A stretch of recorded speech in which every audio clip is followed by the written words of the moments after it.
Okay, it's footy time, but we're not allowed to stream it. So, to hear today's AFL action, use your FM radio or stand by for some cool tunes. Has to release down the line in the Vizzantini-Grundy direction. Grundy got a tap to Heaney. Oh, sidestep, then he fell over. Actual face plant from Isaac. Ground level, Rioli. Little over the top handball. Port Adelaide works some quick hands through Drew. Now with Mead to Palpepper. Through centre wing, he turns and goes. Sends a long ball inside 50. Working to the front, Burn-Jones. Mills right there with him every inch of the way. Ground level ball, Sydney. Sheldrick got the hands off. Heaney starting to get busy. Lost the handle on it though. Ball spills out. McCartan wrapped up in a Port sandwich. Drew and Palpepper will have a ball up. 45 out from Port's goal. Sydney by 4 points. Gee, that was good defence from Sydney then. Port Adelaide were on, and the Swans through Mills, stopped them in their tracks. Grundy gets a tap away. Loose ball, Palpepper in front of goal, but it goes out towards the pocket, and he's taken out of play and doesn't get a shot at goal in the end. So Sydney are defending well. Almost 12 minutes gone in this second term. Port are 2-3. The Swans are 2-7. Throw in left forward pocket for Port Adelaide, going towards the Cathedral end in this second term. In front, Grundy. Vizzantini over the top. Grundy tries to pluck it and gets a handball forward. Loose ball. Sheldrick can run onto it. Can he? Can't pick it up. He does in the end. In fact, Jordan it was, sorry. Swans now. Handball comes out to Sheldrick through the middle of the ground. They're loose. Papley's on. Papley comes out wide. Campbell will run onto this one. If he can get a bounce, it won't sit for him. He's caught on his wrong side. Handball's over the top. Papley loves to kick a goal. This won't be a goal. Goes way out left. Amati was on short. Amati says, how about me? And the ball dribbles out of play. Left forward pocket. A let off for Port Adelaide this time. It might be the rust. Yeah, it is. Papley. You can just see their forward craft just goes lacking a bit, doesn't it? The forwards don't get in the right spot at the right time, and 7-8 for scores inside 50. We're seeing it firsthand. So throw in, Ruckman share it, or chance for the Swans at ground level. Amati can't pick it up. Ravaglia hassled him out of it. Now Grundy applies a tackle. Well done, the Ruckman. Good pressure. There'll be a ball up in front of the Swans' goal. Yeah, Red Z lending stats. 2 goals apiece between both sides. That's the Swans having double the inside 50s. 22 to 11 they lead it so far in this game. Let's head to Tom on the boundary, Bob Jane Seamarts. Zach Butter's been itching to get on and will finally get on now. Willem Drew has clearly copped one to his left ear. I'll keep an eye on it. He's got the towel there right now, but yeah, Butter's back on. So he's off with the blood rule there, Drew. Butters is on.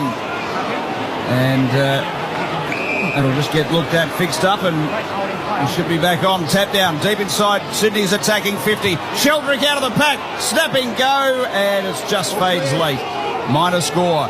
They move along to 2 goals, 8-20. Sydney 2-8. And it's Port Adelaide 2-3-15. Triple M Beacon Trade scoreboard. Lighting, fans, electrical. They've got the gear for every job. Beacon Trade. Let's make light work. Tom, what have you seen? A Swan lifting off as well? Yeah, Papley, he came off very, very gingerly. Didn't look happy either, so see if Tomo knows more later. All right, let's go to him now. Tomo on the boundary. No, we'll come back with Radagalia's taken a good mark on the outer side for Port Adelaide. The kick-ins haven't been great, but this one did find a target. Radaglia, not much on offer, so he kicks long and high to a big pack of players on the outer side. Vizzantini hands on it. Palpepper won it at ground level. Handball to Horn. Francis runs into trouble. Big trouble. And that's holding the ball. He went the wrong way, went straight into a Sydney tackle, and well played the Swans. Port Adelaide are away again. Looks like Hayward. Hayward comes to the middle of the ground. Mills takes it. Handballs to the running. Blakey through the middle. Doesn't go for goal. Amati on the lead. That's good football. Let's go to Tomo now on the boundary. Yeah, Tommy Papley furious. Limped off and he's just, spitting out some water at the moment. Just speaking to the physio. So either re-injured something or something new, but he knows something's not quite right. In the hands of the physio right now. Good on your Tomo down there for Bob Jane T-March. Amati is straight out in front. He's already had a couple of shots at goal. He's looked dangerous, but hasn't been able to trouble the scorer. This one a lot easier. Straight out in front. 45-metre kick. And he's pushed it to the left. You heard the reaction of the crowd. The Swans kicking. Can you believe it? 2 goals, 9-21. Lead Port Adelaide 2-3-15 at Triple M Beacon Trade scoreboard. So quicker bring in this time by Farrell. Gets it to Burton. He's hit the target up the ground. Oh, gee, Rosie had a little fumble there. Got the handball back to Burton. Handball over the top. Murray's a run by for Mead. So they stretch through the centre wing area and Mead goes long. It was a scrappy footy inside 50. Well taken by Georgiades, and then he slipped over out of play, but he gathered it well. We'll have it tossed in, 25 around from Port's goal. Port Adelaide's still so fun with the amount of time you see it in their hands first. They cough it up and Sydney get it and take it away. Seabus Super making hard work pay off. Aaron Phillips and Dom Cassisi today for Seabus Super in the special comments chairs. Ball bobbling around. Here's Pal Pepper coming through cleanly. A little one-take go, then a shocking underground sort of ball. Horn Francis was there. A lot of red and white jumpers back here for Sydney. They've got numbers everywhere. And they clear it through Rowbottom. It's a bouncing footy to Amati. Gathers. Handballs to Grass. Teammate comes from behind trying to gather. Wicks. Amati ground level good. A nice right foot ball there. That was by McInerney. Then there's just space between Campbell and the goal. And feeding back Hayward's all by himself. 35 out, runs on, plays on, kicks it on the outside of the boot. Gee, he's got the goal. And they needed it, but he was pretty relaxed when he had that final shot. 3-9-27 Sydney, Porter 2-3-15, Triple M Beacon Trade scoreboard. Tom on the boundary, Bob Jane T-Mars. Tom Patmilly might be a little bit injured at the moment. Hasn't stopped him, gone straight up to the boundary line there and basically mocked and taunted Connor Rosey, the captain of the Port Adelaide Football Club, like he might have taken a second look. He's up and about now. I don't know what's going on with him. He's a crazy, crazy man. That last passage of play, Sydney took it from their back line into their forward line, but if you go back to when the ball's in Port Adelaide's forward 50 at the start of that passage of play, it was in Powell-Pepper's hands first for a ground ball. He fumbled it. Horn Francis ran over the balls in his hands first. Mead went to pick it up, fumbled it. Sydney then get it and go coast to coast. So Port had 3 bites at the cherry, and that's basically summarises what we're seeing out here. How good was Armadi's handball to keep it in? Yeah. Second effort backed it up. From McDonald's and Ream Hot Water, Triple M Rocks Football, Vizentini, decisive tap. Rosie left it behind. Sydney, another clearance. Sheldrick out of the middle. Market centre half forward, no drop.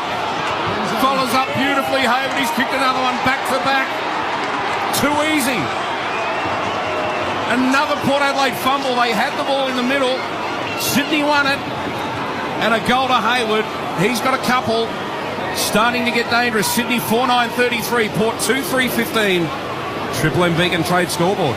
Red Z lending stats there. Mids are starting to get on top now as well. Sydney plus 17 contested ball. That was their 7th shot at goal from stoppage. 3-4-22 to Port Adelaide's 1-1-7. Despite clearances being even so far in this game, just some big numbers for their mids. Mills has had the 17, Heaney the 14, Sheldrick's had 13, McInerney had 13 as well. So all of those Sydney mids are getting involved, whereas it's just really Zach Butters leading the way for Port Adelaide with the 16 touches. Rosie with a bit of help with 11. All of the numbers to the Swans mids at the moment. Hot water needs replacing. Go for one that's steady, hot and strong. Ask your plumber to install a ream. We're back in the middle. Sydney all of a sudden by 18. For McDonald's and Ream Hot Water, Triple M Rocks footy. And the ruck contest, it's all tied up at the base here. Tom on the boundary, Bob Jane T-Marts. Tom Papley ready to go, ready to sneak forward. He's had just a hectic 10 minutes. Tom Papley down here, don't worry about that. I'll get you to check on Bergman as well for us, Tomo. He's just sort of grabbing that strap right shoulder down there on the boundary, not far from you. So here's Jones working for Port across half-back. Under siege back there as well. She just in the nick of time got the footy out. Burgoyne. Look at the Swans surround. They're really putting the clamps on Sydney. Footy works up to centre wing. Mills crunched by Pal Pepper. Well done, Liddy. Nice and clean. Then he just barreled it forward.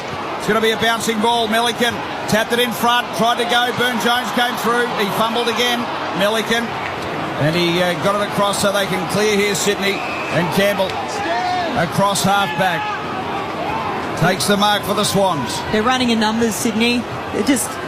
work rate is so much harder than Port Adelaide's at the moment, getting more numbers to every contest. Aaron Phillips there.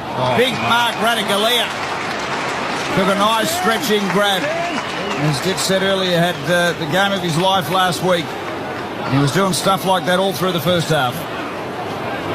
Footy goes back. Sir Thatcher. He retreats. Deep in defence now, Port Adelaide. So they're chipping it around in defence. It ends up with Jones, who handballs to the running Butters. Port Adelaide need to go forward. Butters chips it along centre wing out of side. Looks for Powell Pepper. Went through his fingertips. He'll get a free. A lucky one. So Powell Pepper with the free kick. Centre wing out of side. Sydney on top. Pepper goes short. The kick didn't find the target, or did it? Oh, the mark. I thought they got there on the bounce. But luckily, Farrell takes the mark just. This kick risky. Radagalier under the pump. Helping him out, Sin, which was good. Sin kicks Port Adelaide forward. Sitting under it, taking a strong mark. Richards. Good mark. In Drew it is. Well and Drew back onto the ground.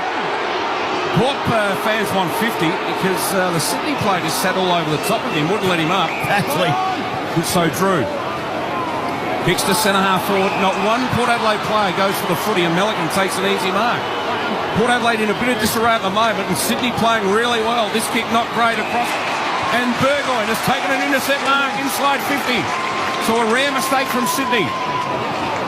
This will test him. He's going to go back a long way here. We know he can kick a goal, but this will be just on his limit, you'd think. So Burgoyne, in fact, doesn't go for goal. Kicks it out towards the pocket, as Port have tended to do this year. Look for Horn Francis. Butters at ground level, keeps it alive. No, it just goes out of play. Mark Thomas on the boundary. Bergman just had a quick chat to the doctor there about that shoulder. Sort of shoot him off, though. So he's on the phone at the moment, and the coach is upstairs. I think he'll be all right. Good stuff, Tomo, down there for Bob Jane teammates. Throw in deep 50 here for Port. They need a goal. Sydney have been doing all the attacking. Horn Francis. Gee, Rampy wearing him like a glove. And he's wrapped up, ball up. So footy's at the Cathedral end of the ground. The hill's packed. Beautiful day for footy. You wouldn't believe it's winter. Tap down. Working through strongly. Gee, held without the ball. Surely.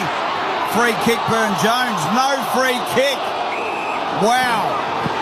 Burn-Jones gets up, pleading his case. Wouldn't mind seeing this on the Harvey Norman.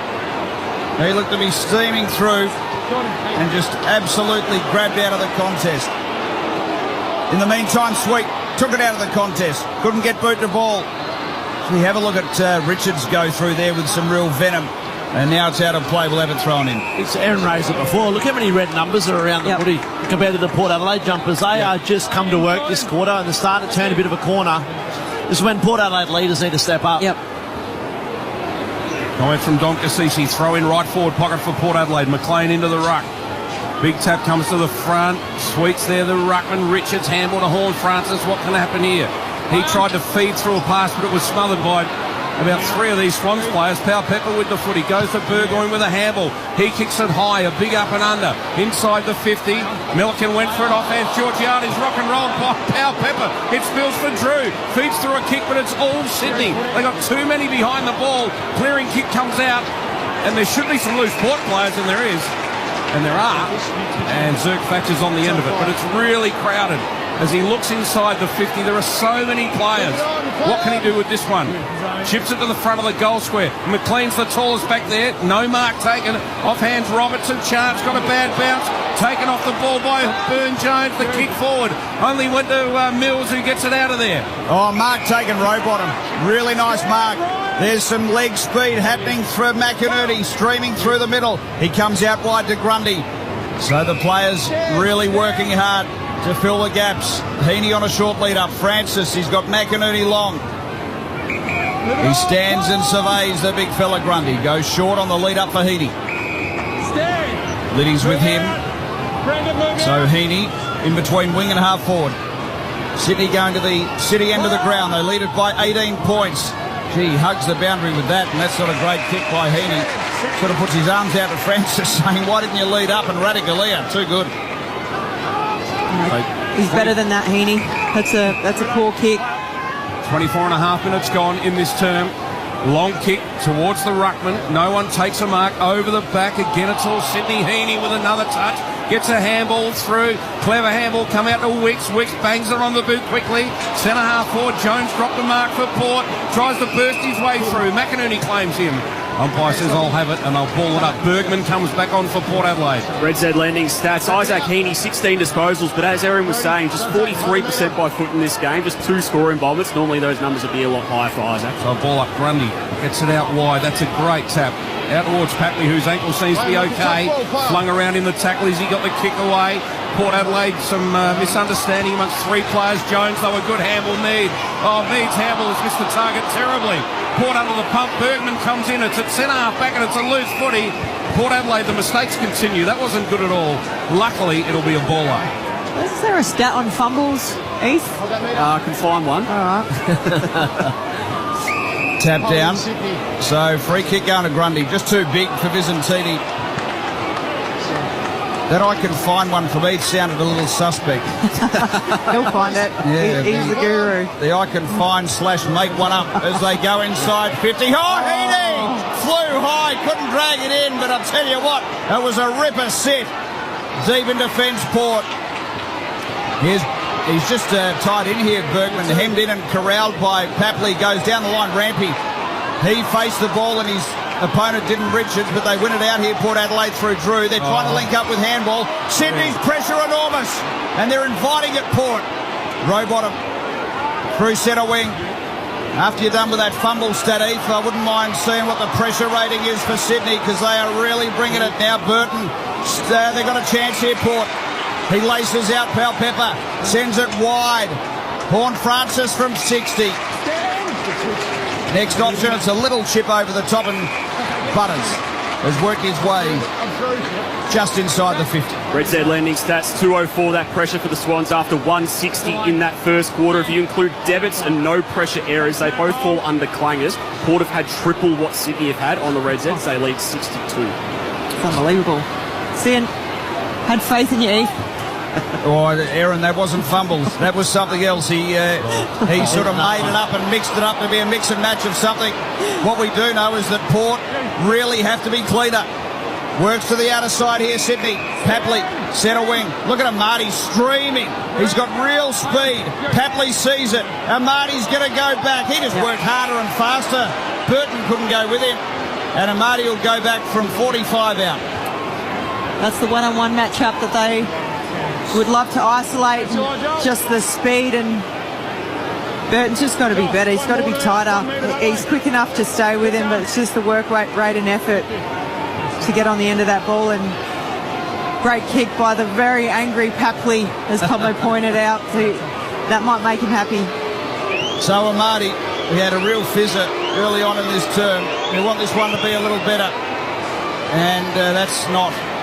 It is minor score only. So Sydney kicking away chances here. 4-10 they are. Port at 2-3. So it's 34-15 on the Triple M Beacon Trade scoreboard. Played just over 28 minutes.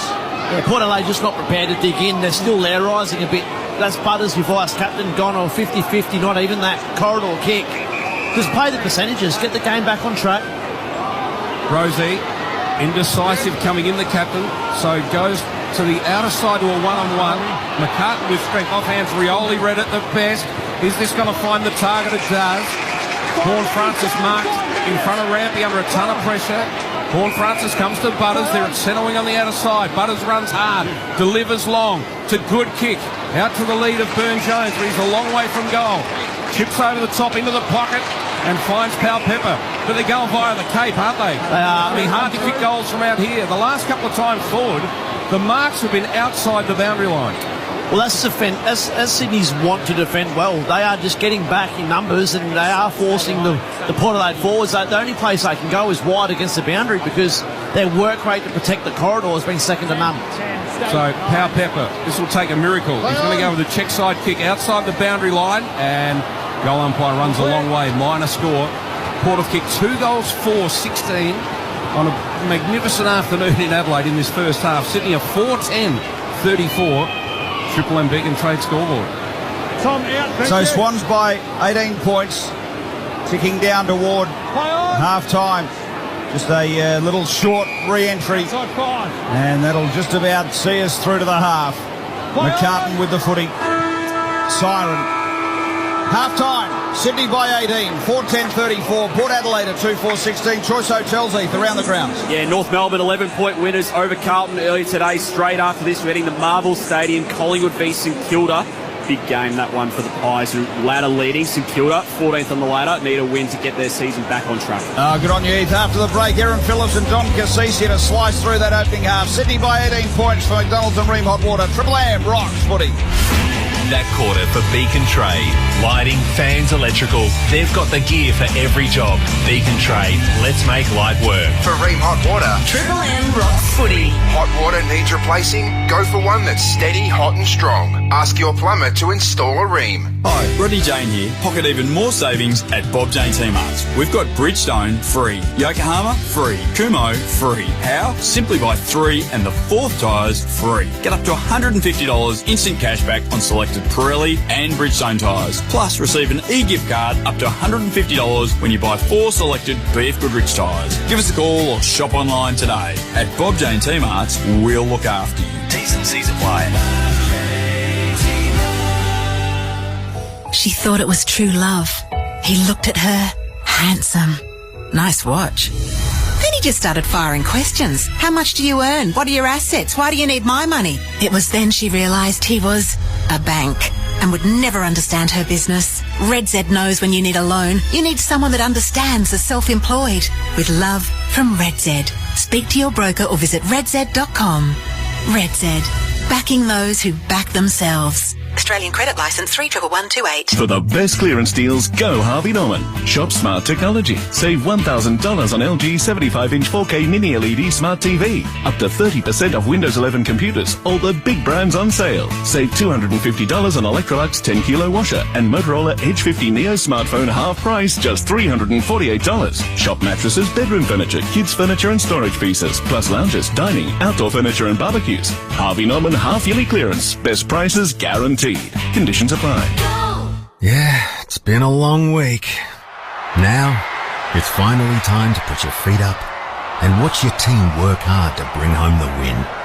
Cbus Super is on your team too, working hard to provide strong long-term returns for after the final whistle. Cbus Super, making hard work pay off. Read the PDS and TND to decide if Cbus is right for you. Past performance is not a reliable indicator of future performance. Hi, Rodney Jane here. Pocket even more savings at Bob Jane T-Marts. We've got Bridgestone free, Yokohama free, Kumho free. How? Simply buy 3 and the 4th tyres free. Get up to $150 instant cashback on selected Pirelli and Bridgestone tyres. Plus receive an e-gift card up to $150 when you buy 4 selected BF Goodrich tyres. Give us a call or shop online today. At Bob Jane T-Marts, we'll look after you. T's and C's apply. She thought it was true love. He looked at her. Handsome.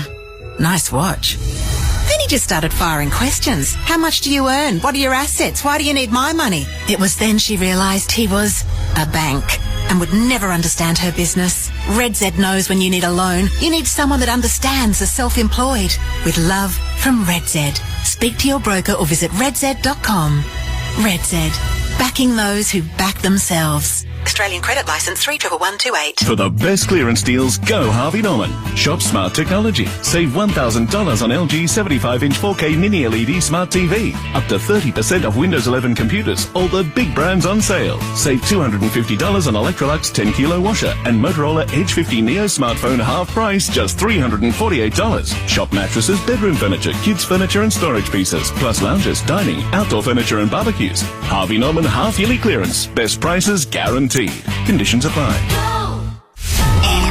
Sport. Uncover well-kept secrets with listeners' lineup of investigative podcasts. Download the free listener app and search Uncover. Hey there, it's Stephen Zoyce with you. The Roos have stunned the Blues at the MCG, but only just. North Melbourne piled on 6 goals to none in the second term to set up a 46-point lead. They only came away victorious, though, by 11. Harry Sheasel has told Fox Sports it was a bit too close for comfort. Been good in our late game scenarios lately, but that was too poor. Let the Blues get a sniff there, but we still have the confidence we get it done and proud of the boys' effort for the first 3 quarters. The result, though, is still a massive blow for the Blues finals hopes. They currently sit 2 games out of the 8. A new AFL Defenders Award is on its way. News Corp revealing coaches are now quietly voting each week to crown the league's top defensive player, from key backs to pressure forwards. The first of its kind award lands next year. finally putting defence in the spotlight. The most unbelievable stories you've never heard. Are you serious? Sports Bizarre. I'm quite exhausted. Download the Listener app to listen for free. 16 degrees at Adelaide Oval at half-time between the Power and Swans as Triple M rocks footy. Shut up! The footy's on Triple M! Triple M rocks footy. This halftime break for Specsavers Audiology. Rediscover the joy of everyday sounds with the Specsavers hearing expert today.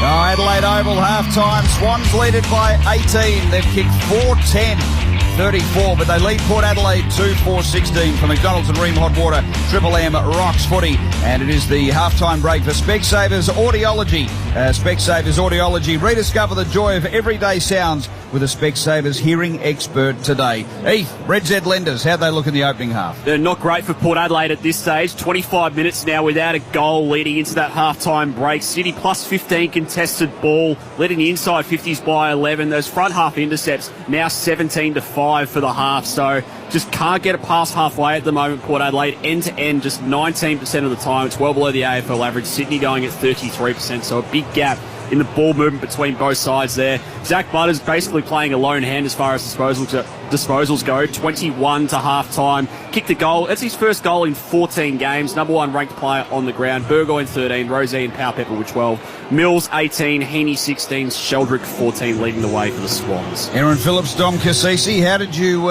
see the opening half? What have you made of it?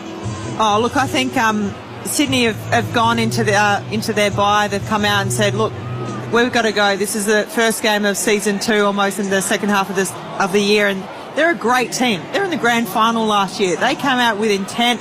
We could see the pressure that they were putting on, the outnumbering at every contest, and Port Adelaide just haven't been able to match it. And lucky that Sydney haven't been able to kick straight. I mean, Amati, he looks like he's got a bit of the yips, but if they've kicked anywhere near half as good as they can, this game would be a lot different. But even little things, seeing in the forward pocket, Horn Francis gets smashed, nobody picks him up, and there's signs of cracks in the team. Like when things are good, things are great, they look great, but when it's tough, that's when you see the little things that Port Adelaide need to start doing better. Yeah, I agree with you, Aaron. Port Adelaide to get back in this game, it can throw the magnets around or whatever it is, right? But the intent compared to Sydney is not there for one. And then secondly, just to want to put your head over the ball a bit longer and be clean over it. I mean, the amount of times Port Adelaide players touched it first, or the second time and the third time in a piece of play, all fumbled, Sydney get it and go bang. So that's down to the players now. They're the ones that are going to go to work on that, and it's got to come from the leaders. I think they got some of the matchups wrong at the moment. You mentioned Burton running back on Amati. That's not the matchup. No, and the biggest, strongest defender out there is Radicalia, and the other one I'm not all that happy with from a Port Adelaide point of view is you got Heaney, who is a superstar of the competition, and they've said to Liddy in that quarter, you run with him. Yeah. He's playing his second game of football. You're absolutely right, Jits. And, Amati on Burton, that's the matchup they'll love. They've gone to it a few times, and lucky Amati, like I said before, only got the 3 behinds, but they've got to put some work in Heaney. It's not Liddy. It's probably a Willem Drew matchup, but look, lucky for Port Adelaide, I don't think that they can play any worse, to be fair. So if they come out with and match the intent that Sydney are going to come out with, they can smell the blood, they can smell the opportunity. That if they just correct a few things going inside 50, tidy up how they're kicking for goal, this game's on. The other thing too, you just touched on it then, did some matchups, but also a bit of selection too. I mean, going in with the 2 rucks, we've got the first half to look at it, and I think Grundy's had just as many disposals as what Vicentini and Sweet have had combined. Yep. I think Grundy's has 17 hit-outs, Vicentini and Sweet combined have had 16. So you can almost argue Port are going with one less per player out there at the moment in the first half. So they want to make sure in the second half they find a way to make that work for them. Yep. Dom Cassisi and Aaron Phillips there really getting stuck into it on the C-Bus. Sydney by 18 points at half-time. It is the half-time break for Specsavers Audiology. Specsavers Audiology. Rediscover the joy of everyday sounds with a Specsavers hearing expert today. Opening half, as always, there's an Amy Clanger. When clangers happen, it's lucky you're with Amy. And here's our clanger from the opening half. Heaney ran into a spot of bother, but got it to Sheldrick. He got run down, but got the kick away. Over the top, the Port defenders with the big fist, but Brisbane win it. Sydney got the wrong Sydney. They win it inside 50. Rowbottom got the handball out and the kick around the corner. Port Adelaide mark it on the goal. We'll all make mistakes. They're doing it. We'll do it. Yeah. And, they keep him with the game. There he is. Fair enough. Yeah, we love it. The Amy Clanger. Choice Hotels around the grounds, Heath. Yeah, straight after this, we're going to Collingwood v St Kilda, Marvel Stadium. Of course, ladder leaders Collingwood there. Huge call team on Triple M for that one. Earlier today, North Melbourne, 4th win for the year, 84. Carlton, 73. They were as much as 46 points up. North Melbourne late in the third quarter at three-quarter time. Late run there from Carlton. 3 goals to Cam Zerhard leading the way. Yeah, Choice Hotels get you more for your money, so you can check into more, get the lowest price guaranteed when you book direct at choicehotels.com. Half-time here at Sydney by 18 points over Port Adelaide at the Adelaide Oval. But as you just heard there from Heath, Cam Zerhard with 3 goals for the Roos in their big win over Carlton, getting home by 11 points in the end. And earlier on, Triple M's Theo Doropoulos caught up with the star forward. Cam Zerhard. Cam, does it get much better than that? Yeah, it's a great win. Far out. We let him back in the last quarter, but we just managed to stick to it, and it was just nice to get a win. Pressure was unbelievable all day. It felt like you really set it up in that second term. What did you do to spark that run? Nothing really. Just our pressure was just, as you said, unbelievable. We went at them, we tackled hard, and we're holding the ball in a lot more, making sure they couldn't get that disposal out. So, it was just a great effort by those midfielders, really getting to work, getting those centre clearance done, and it was just nice up forward. 3 goals for your good self, obviously getting some of the glorious WA rays. Must have recharged the batteries, mate. You come out well today. Yeah, it was nice to get a bit of sun over in WA. It was a good trip. To be honest, I just got on the end of a lucky few, but it's just credit to the midfielders and even the forward line. Like, our forward line gelled so well today. Our tackle pressure inside 50 was unbelievable, and I just thought we played a great game. Just take a look around the room. I mean, there's 100-odd friends and family in here. You walked in, it felt like you just won a final. Does it feel that way? What does it mean for the group? It means so much. Like, the last 6 weeks, we've been coming. And I feel like just those we've lost 3 games under 10 points, and those ones hurt. Those ones hurt a lot. So being able to put together a 4-quarter effort and get the chocolates today, it's massive for us. Builds our confidence, and excited for next week against the Hawks. Skipper was enormous too. Not only some of the stuff he did around the ball, but his defensive effort, his aggression, his physicality, amazing. Yeah, that's massive for us. Jai was huge. LD was massive in the midfield. Paul Curtis laying those tackles, but Jai's a great skipper. I love him to bits, and he leads our club so well. You were brilliant today. Your team was brilliant today, mate. You deserve everything that's coming your way. Congrats. Thanks for chatting with us. Awesome. Thanks so much. Cam Zerhard catching up with the drop. Theo Doropoulos earlier on Triple M footy with the Roos home by 11 over Carlton. Half-time here at the Adelaide Oval. Swans by 18 points. We've got a big second half to come your way. The McDonald's and Ream Hot Water. Triple M rocks footy.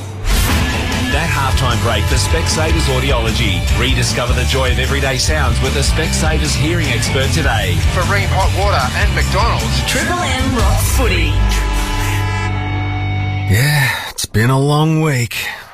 Now, it's finally time to put your feet up and watch your team work hard to bring home the win. Seabus Super is on your team too, working hard to provide strong long-term returns for after the final whistle. Seabus Super, making hard work pay off. Read the PDS and TND to decide if Seabus is right for you.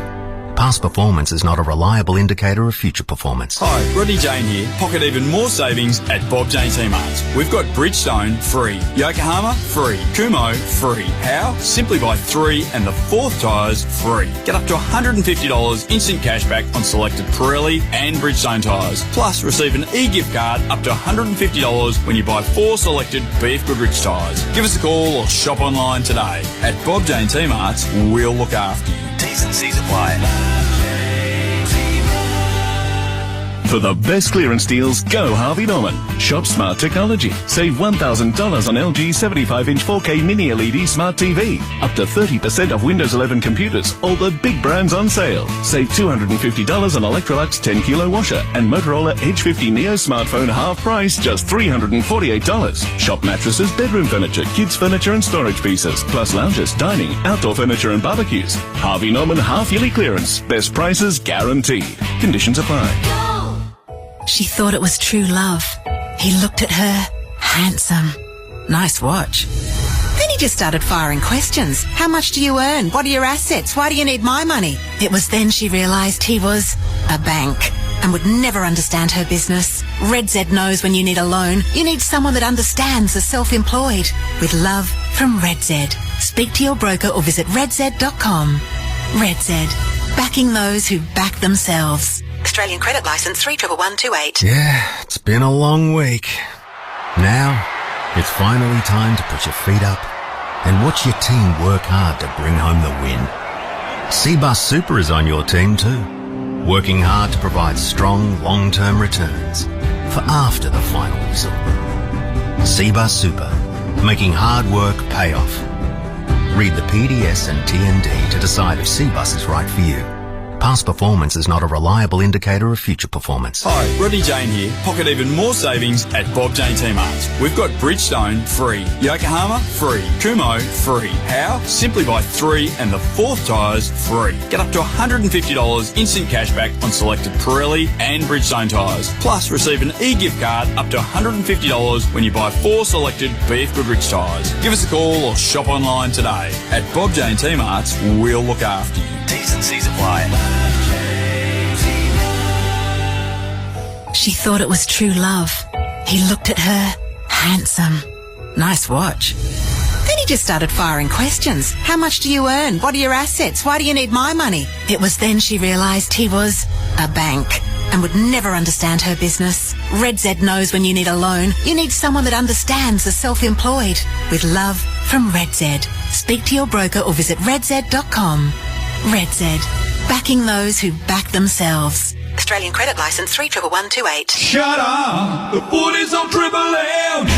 Triple M rocks footy. This quarter for Titanium Caravans. Make your next caravan a Titanium Caravan. Proudly Australian made and owned. Visit titaniumcaravans.com.au.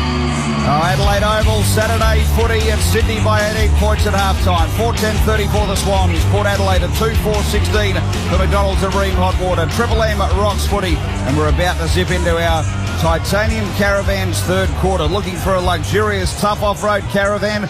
Explore Australia like never before in a Titanium Caravan, where rugged durability meets premium comfort. Australian made and 100% Australian owned, built for the toughest terrain with superior quality and ultimate luxury. Make your next caravan a Titanium Caravan. Let's go to Heath with the Red Z lenders. Yeah, just some low numbers for Port Adelaide leading into the second half. Jason Horne-Francis, just the 9 disposals to his name. 81% of game time up forward for him after 80% last week. I can see Aaron's frustrated with that number. Just 2 centre bounces he's attended so far today, which is way below what he'd normally do. Miles Bergman coming off his 2 highest rated games of his career. Did have that shoulder complaint for 7 touches. Georgiades off a bag of 7, 3 disposals, 1 behind, and Willie Rioli 4 touches, 1 behind. So a few Port Adelaide players definitely need to lift. Bob Jane T-Marts have great buy 3, get 1 free plus instant cash back deals. Call or shop online today. T's and C's apply. Tomo. I'll mirror that exact same thing. Jason Horne-Francis, when he goes near the football inside the middle of the ground, something happens. I'm echoing some conversations around me with some Port faithful down here. Very strong feedback trying to get him into the game as well. And over the other side, had a look at Sydney 3 weeks ago up there when they played the Adelaide Crows. Just a completely different lineup tonight, especially with Goulden and Papley back in. He just looks so good in the middle, Jason Horne-Francis. He's a ball winner. He almost looks as good as Ditz does in a tuxedo as he walked in today. I don't know where you're going, but you look $1 million, My Ditz. God. Wow. Go to Specsavers. So he's going forward again, Horne-Francis. Anything with that shoulder issue, Aaron? Like, are they trying to look after him? But I guess at this level you can't do that sort of stuff, can you? I would say maybe, but they're doing it each week. They're playing him up forward, so... Yeah, true.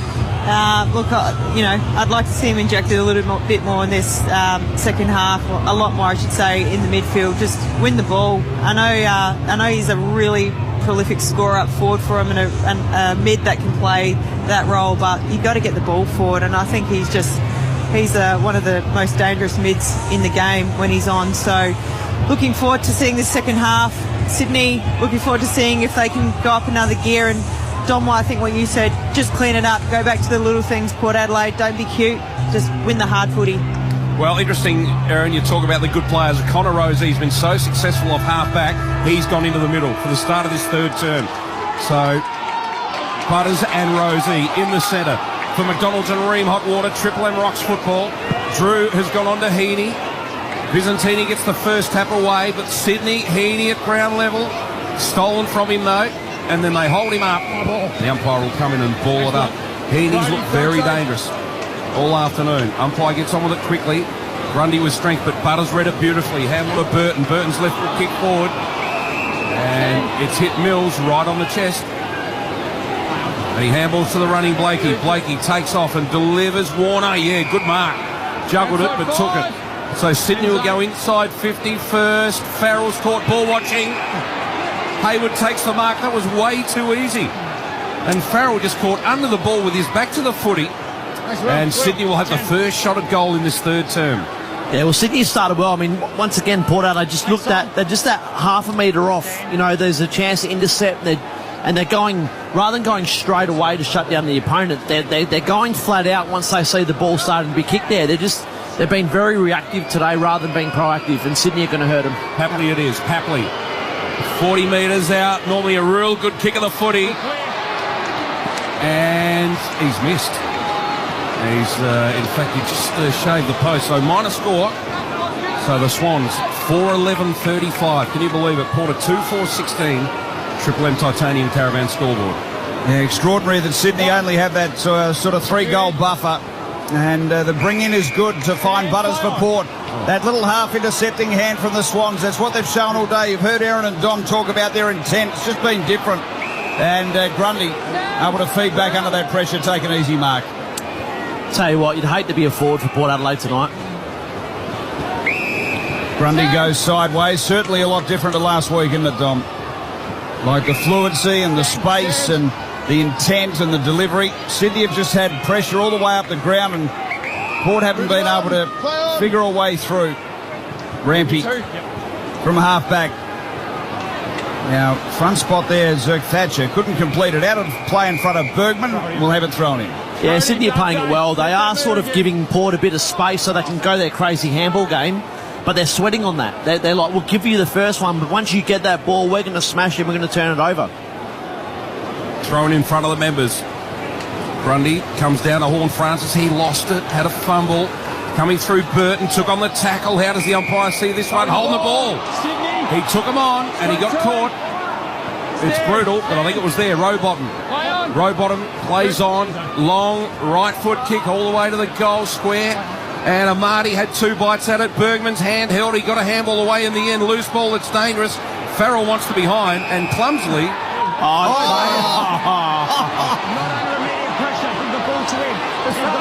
He's been pinged for taking the ball through for a minor score. When it's not your day, it's not your day. Amati with the free kick. He's right on the boundary line. He'll improve, turn the corner and hit the post. He's got four behinds, Amati. He can't buy a goal tonight. So, just seeing on the Harvey Norman replay, tell us about this one. Yeah, that's he had plenty of opportunity to probably keep that in. But so you think a fair call? A fair call. Okay. So Jones for Port. Here we go again. Sydney just peeling off. So Cunningham takes the mark across halfback. That's probably a really good, I suppose, action where you see the pressure that they feel that they're under by Sydney. There was plenty of opportunity at time Farrell to keep it in, but Sydney making Port Adelaide second guess themselves. Aaron Phillips there with Dom Cassisi for Seabus Super tonight. Seabus Super making hard work pay off. Mills tried to bite off the kick through the middle to Heaney. He had a fumble, but then he gathered Heaney. Tried to be tackled by Horn Francis, but got it to Mills. Now Milliken. From half-back, Milliken measures a short ball to centre wing. Rampy on the logo outer side. Sydney by 20 points. 4 goals, 12 to Port 2-4. Rampy down the line. Big fly McLean. He's happy with the boundary. It goes out of play. Have it thrown in where the 50 joins the boundary. That piece of play just summed up how far Port Adelaide are off with their intensity. Heaney, they kicked it to him in the corridor and slow play, which should be shut down. He drops the mark, was able to go pick it up again, able to get another handball. When the team's on, you don't let that happen. You can't let that happen. Great comments from Dom Cassisi. The throw in. Grundy another tap. Port fumble at ground level. Port Adelaide had it. and then lost it. Tomo on the boundary. Horn Francis has gone straight into the midfield now, so clearly there's some intent to try and get this game back on their terms. It's only 20 points in it, but it feels a lot more than that. Good on you, Tomo, for Bob Jane T-March. Drew pushes it forwards, but it goes to the boundary line. It's out of play. It's still pretty untidy from Port's point of view. Yeah, just more on that goal kicking as well. 4-12 for the Swans. About 8 set shots on goal for this game. 0 goals, 6. Joel Amarty's been the main culprit. 5 shots on goal from set shots. He kicked 11-4 from set shots coming into the year.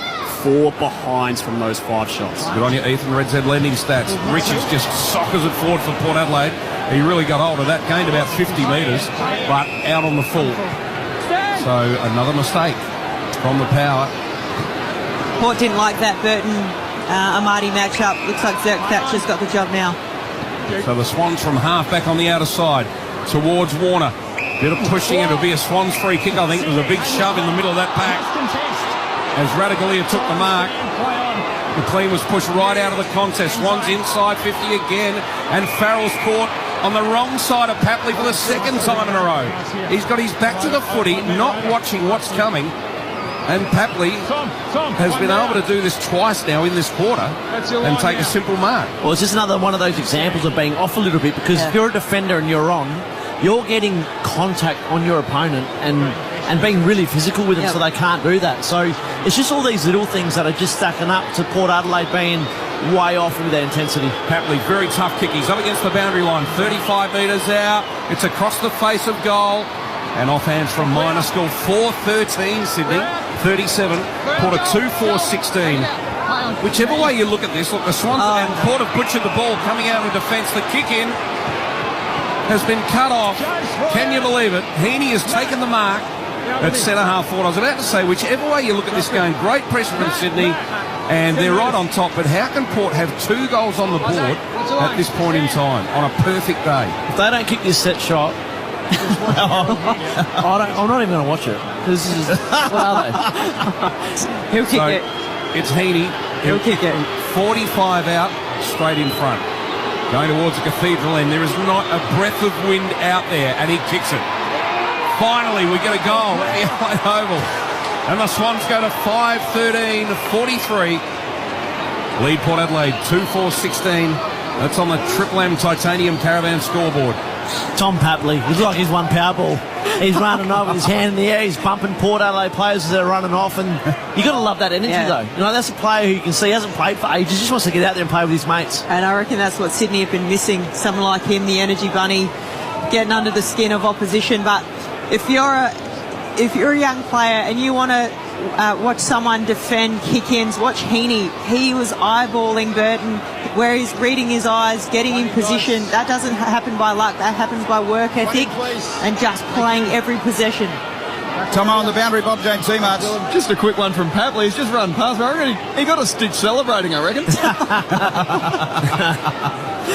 We're back in the middle. Sydney by 27. For McDonald's and Remont Water, Triple M Rocks footy. Making their debut, it's the new McWins from Maccas, and out of the guts goes Sydney again. McInerney sends a long ball in. Haywood, he got a little fist trying to find the boundary there. Radaglia is going to take it over, and they look at the umpire. We'll have it thrown in. Red Z lending stats, 8 kicks for Port Adelaide so far in this third quarter. 5 of them have been clanger kicks. AFL teams normally average 6 a term. Port have had 5 in 8 minutes. Red Z lending, loans for the self-employed, REDZED.com.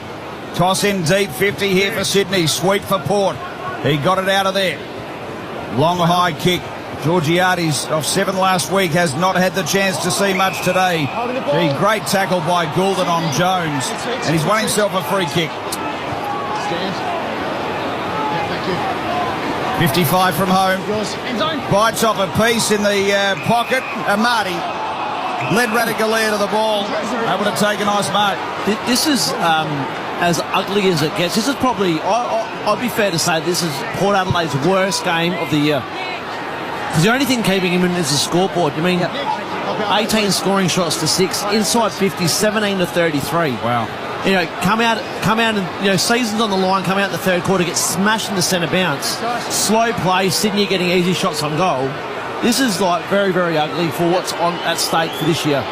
Premiership player there, former captain Dom Cassisi. Oh boy.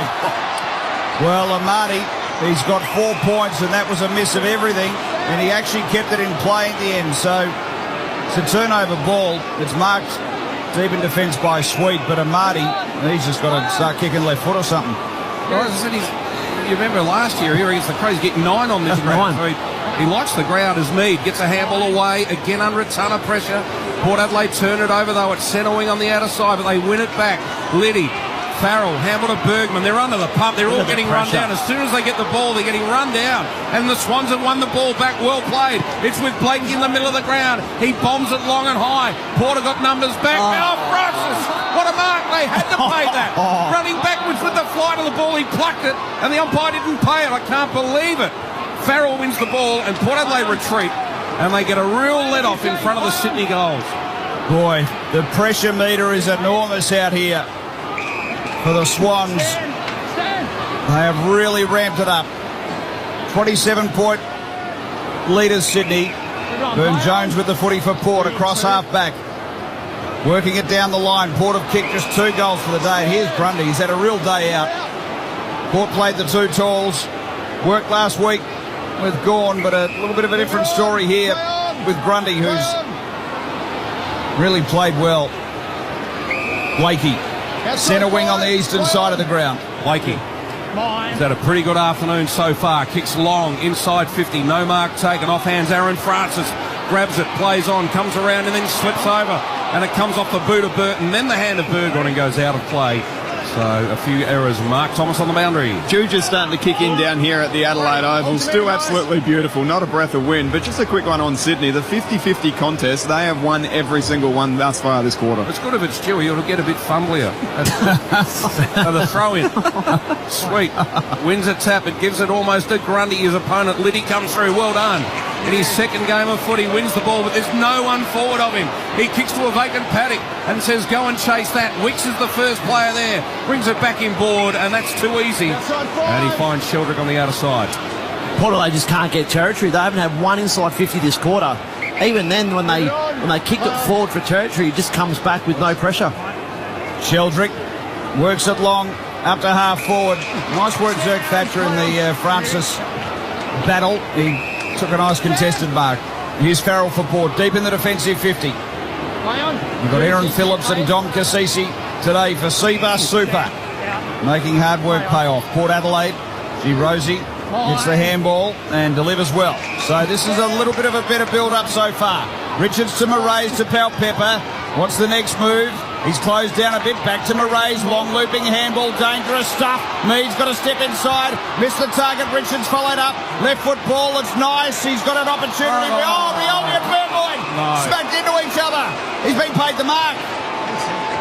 So he must have completed that before he was decked there, Rioli. Thought that had hit the ground. Get a look at the Harvey Norman.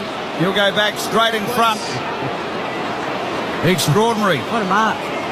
Well, you've got the whole of the Sydney time hassling you. Make it a bit harder. Well, throw in a couple of your own players. Thank you. So, quite unbelievably, he could drag it back to an under 4-goal game with this. Rioli sitting in, straight in front from 45. Comes in. He likes it a lot. Well, 21 points Sydney's lead. Is that a little spark for the power? 5-13-43 Swans, 3-4-22 Port. Triple M Titanium Caravan scoreboard. Make your next caravan a Titanium Caravan. Proudly Australian made and owned. Visit titaniumcaravans.com.au. Dom Cassisi and Aaron Phillips on Triple M footy. It's crazy to think Port Adelaide, 1 inside 50, 1 goal. Sydney, 7 inside 50s this quarter, 1 goal, 3. It's crazy to think that there's a 3-point difference in this quarter when Sydney have been so dominant. Oh, an amazing game of footy today. Horn Francis goes into the middle for Port Adelaide. Liddy, they'll get a warning here, you'll think. Liddy's now jogging his way down to the forward 50. No warning. From McDonald's and Ream Hot Water, Triple M Rocks football. Back in the middle. Can Port go back-to-back goals? Vizentini with a tap, and at ground level, Sheldrick. He dropped the ball up, and he's gone back and won the footy again. Kicks them forward, the Swans. Mark, no. Radagalia's good at centre-half back, gets it out of there. Mead with the fist, and Warner too strong. That's a strong mark. as Mead tried to come over the top with the punch. He's going to go sideways, doesn't go forwards. Loose player in the middle of the ground. It's Cunningham. The bit of run, but he ignores all of that. Very crowded forward line. Cunningham delivers long. Radically Amati territory over the back. Amati reads it the best of all. Can he get his first touch? He's got 5 behinds. And a couple of misses thrown in as well. Could have had anything, Amati, on his return to Adelaide Oval. So the Swans, 5-14-44, Porter 3-4-22. Port Adelaide just saw Gordon Sweet, the back of the bench there. Obviously activated Jeremy Finlayson, ready to come on. Tomo? Yes, correct. Finlayson just speaking to Ken Hinkley right now, so Sweet is off. Okay, all of a sudden, Port Adelaide have got some verve. It was Horne-Francis fighting Rioli, who can go back for 2 in not long. Well, Rioli's the sort of guy that can turn a game on its head. So he kicks this one. Yep. All of a sudden, Sydney might start going in their shell a little bit. Port Adelaide start getting a bit on top in the clearances, and the game can turn. There's still plenty of time left, but this is a massive kick in the scheme of this game. So Rioli, he'll kick from just on 50, really tight against the boundary. No, he just chips it up, and there's a spot here. Georgiades. Well, that was kicked to space. And Georgiades had plenty to move into, takes it straight in front. Well, that there is not Georgiades leading. That's Willie Rioli saying, this is where you're going to get the ball. And that's the stuff you can't teach. Big moment in this game. This to cut it back to under 3 goals. Sydney by 22 at the moment. Georgiades off his career best 7 last week. A really important one here. They like it. 44 Sydney, 28 Port. Triple M Titanium Caravan scoreboard.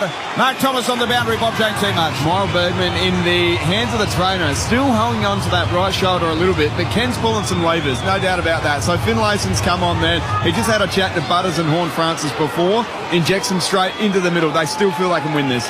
Good on you, Tom. I want to ask you a question about modern football, right? I reckon there are moments in the game. The last 3 minutes, Rioli's ignited Port Adelaide in a way. Or he's helped. He's certainly helped. He's now come off the ground. We see it too often, and I'll be saying, just stay another 5 minutes. Stay another 5, we'll get someone else off. Yeah. I reckon there are moments where a coach has got to go, I need you right now because you're having an influence. Yep. Can't disagree with that. Yes, you cannot. When you're on fire, when you're on, you're on. Yep. And the other one, Aaron Horne-Francis, he's the one who's put it in there, hasn't he? Absolutely. Stay in there. Don't come off. For McDonald's and Ream Hot Water, Triple M Rocks Football, Port are lifting. Horne-Francis out of the middle. Aaron should coach Port Adelaide. Sid Ingham. It comes out wide to Murray. Murray's will chip it over for Horner, and he's on the end of it. Horne-Francis, long way from goal. But Port, all of a sudden, you can sense it. They're lifting. Sydney now need to respond. Not 15, said the umpire. Went Murray, so he gives it straight back. There's a loose player inside 50. It's the skipper, Rosie. Crowd are starting to lift. The game's changing. This would be daylight robbery if they come away with this one. Oh, God. But long way to go. Sydney will respond. Don't worry about that. Correct. The Swans will respond too. Port Adelaide, though, are having a moment. There's no doubt about it. And Aaron called this earlier. The best players are getting the ball. Yep. All of a sudden, they're playing well, and things have changed.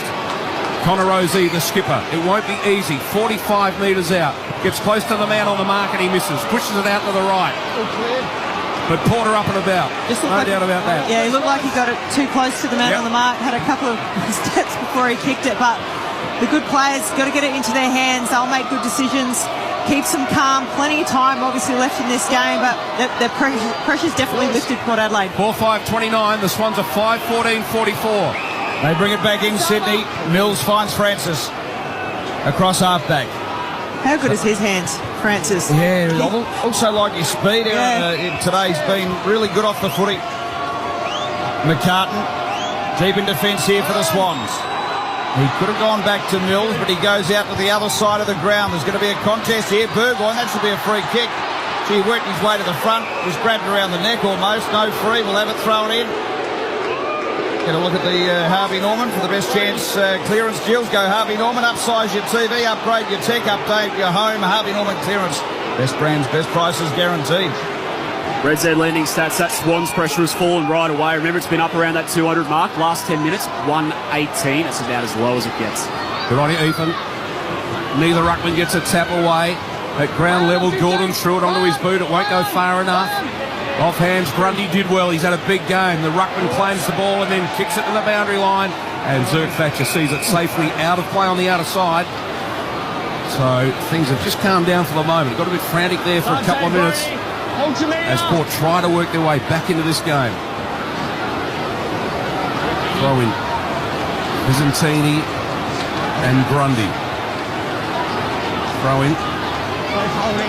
Grundy, yeah, both holdings to the umpire. It's good umpiring. Let it go. Ground level, going in Liddy, tries to pick it up, the youngster for Port Adelaide, or the new player, he's not that young, and Goulden was at the bottom of that pack. Umpire to throw it up, centering on the outer side, and he does. Again, no ruckman gets a run at it. Sheldrick out of the pack, quick kick forward, dangerous kick, loose at centre half forward. Papley runs onto it, tackled by Radigalia. Good pressure, Port Adelaide this time, and the ball spills out of play. Right forward pocket for the Swans. Right. They lead it by 15, Sydney. Port pressing. We'll have it thrown in. Rioli with a couple of goals for Port Adelaide. Really livening them up. Byzantini and Grundy. Horn Francis was at the back. Goulden came stepping through. Was on his wrong right side. Tried to squeeze it on the left. And Farrell tied up by Warner. Still deep inside. Sydney is attacking 50 here. Burgoyne wrapped up by Heaney. Ball is spilling around. Jordan for Sydney. Got it across. Sheldrick on the right boot. Has a crack at it. Gee, that was not a bad effort, but it's a minor score at the end. Swans out by 16 on the Triple M Titanium Caravan scoreboard. We played nearly 22 in the third term. G. Burton spotted Horn Francis running hard. That's a great kick. They almost get it out to centre wing. Good positive play, Port Adelaide. Horn Francis spots up a kick in the middle, but it gets there on the bounce, and he made it hard for Liddy. And lucky, very lucky. Liddy gets a free kick. The kick wasn't all that good, and he made him earn it. And in the end, the Swans player gave away the free kick, Campbell. So Liddy's kick towards Horn Francis, got up high but couldn't complete the mark. Good pressure came from Roberts of the Swans, and the ball is out of play. Sydney have done well just to calm it down a bit the last 3 or 4 minutes. Getting back to the coalface, making it stoppage after stoppage. Bergman back on for the power. Throwing in front of the members. Grundy with a big tap. Didn't find one of his on ball. And Roberts gets a free kick. High tackle. So the Swans from half back. They lead it by 16, Sydney. Make your next caravan a Titanium Caravan, proudly Australian made at home. Visit titaniumcaravans.com.au. They look after our Titanium Caravan scoreboard as Roberts from half back went up towards half forward. There was a big pack and it's whacked out of play. Tomo on the boundary. The man that started the resurgence for Port Adelaide, Willie Rioli, just getting his left calf strapped up at the moment. Looks okay and be ready to go. Rosie comes onto the field. He's going to go right into this stoppage. Throw in. Byzantini worked to the front. Grundy almost clean take. Farrell tried to take him on. He was able to bust through the attempted Campbell tackle. Sideways ball. They're trying to transfer here to Sid. Sydney able to slide across. So it comes back to where it started to Zerk Thatcher now. Across half back. Dishes to Farrell. Down the line looking for Horn Francis. He had a couple to beat. McCutton closed off well. Got it to Warner. Sydney try and build row bottom. There's some run and gun happening here. It's a sloppy kick. It's going to bounce and roll. And umpire has called throw it in. There was Francis in the area. So we'll have it tossed in. True centre wing on the members' side. Big 3.5 minutes left in this third quarter. If Port can just dig in, get a snatch a goal, it starts to add even more belief. But Sydney doing a good job of slowing the momentum down. Comments from Aaron Phillips. Row bottom, the screw punt on the run. McLean under it. Can't take the mark. Radigalia did really well. Got rid of him and then won the ball. Chips it over the top to Burgoyne. And that was a big win for Port Adelaide. Ball played Radigalia. So Port with the footy in the back pocket. He comes back to Radigalia. He'll come out wider to Zerk Thatcher. He sits under the ball and takes the mark. Might handball over the top. Bergman, no, ignores him. Risky kick to the middle. Oh, gee, Jones just took it and Jones is away. Porter running through the middle. Handball to Richards, back to Jones. Jones. And he got too close to the player. Touched off the boot. It's play on. It's play on. The players don't know it. Now they get the kick away, the Swans from halfback. And the ball ends up with Roberts. Halfback flank. He goes very short. A little bit gassed a lot of the players. They're just going to slow things down for the moment. Chip towards centre wings. Good. Very good mark. Under pressure, Heaney. As Drew came in late. Sees the pass on. Creating space was Campbell. And there's a loose player inside 50. It's too easy. And McLean takes the mark for Sydney. Port Adelaide not getting back quickly enough into defence. This is a taxing game style because both teams play a very tight man-on-man. They don't do it like a zone defence like the Geelongs and the Collingwood. So because it's been so many turnovers, that you can see that they work to get on their man, then they win the ball and they run off, and then it's a turnover. So it's going to be a war of attrition right to the end of this game. Yeah, great call. So McLean's gone back a long, long way. It's a long run-up. He'll kick it from just inside the 50. 48 metres out. Pretty good looking kick, but it's out to the right. You heard the crowd response. And the scoreline for Sydney goes to 5 goals, 16, 46. Quarter 4-5-29. So a minute and a half left in this third term. Sydney by 17. Rosie gets it working out to the other side. Bergman across half-back. Looks down the line. Hard work there by Drew, but he's got a few to beat. He does it well. Takes a nice mark on Heaney. Releases a handball inboard to Burgoyne. Little over the top chipper. Nice to Burn-Jones. Are they building something here, Port? Bit over a minute left. Little lead up from Pau Pepper. He's going to come back to the middle of the ground to Rosie. They bring it to this side of the ground. Can raffle it here. Butters or Zerk Thatcher. Zerk Thatcher the mark. Handball to Butters. Little inside chipping ball in the 50. How is that? Richards takes the mark. But that is where Butters does his best work. That inside 50 pill was extraordinary. Yeah, Zach Butters now, Red Z, 26 disposals, number one rated player on the ground by a mile with a goal as well. 7 more disposals than any other Port Adelaide player on the ground. Red Z lending loans for the self-employed, RED, ZED.com. This is a huge kick, Dom. Yes. This is for a lot of confidence going into the fourth quarter.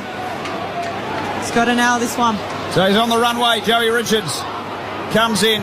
City end. It's got a bit of bend about. Straight into the post. So 4 goals, 6, Port Adelaide 30. Sydney a 5, 16, 46. They lead it by 16, Sydney, on the Triple M Titanium Caravan scoreboard. Professional sport, and they would practice their goal kicking so much, but it just highlights you can't simulate the pressure and like you said this earlier, Aaron, how contagious it is when one starts messing the pressure mounts on each other person.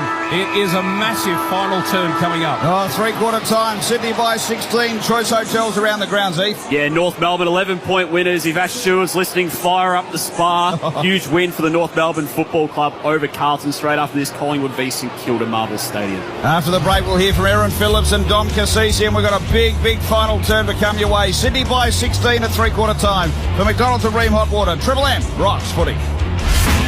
That quarter for Titanium Caravans. Make your next caravan a Titanium Caravan. Proudly Australian made and owned. Visit titaniumcaravans.com.au. For McDonald's, Triple M rocks footy. making their debut, it's the new McWings from Macca's. For the best clearance deals, go Harvey Norman. Shop Smart Technology. Save $1,000 on LG 75-inch 4K Mini LED Smart TV. Up to 30% off Windows 11 computers. All the big brands on sale. Save $250 on Electrolux 10-kilo washer and Motorola Edge 50 Neo smartphone half price, just $348. Shop mattresses, bedroom furniture, kids furniture and storage pieces, plus lounges, dining, outdoor furniture and barbecues. Harvey Norman half-yearly clearance. Best prices guaranteed. Conditions apply.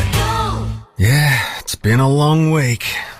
Now, it's finally time to put your feet up and watch your team work hard to bring home the win. Seabus Super is on your team too, working hard to provide strong long-term returns for after the final whistle. Seabus Super, making hard work pay off. Read the PDS and TND to decide if Seabus is right for you.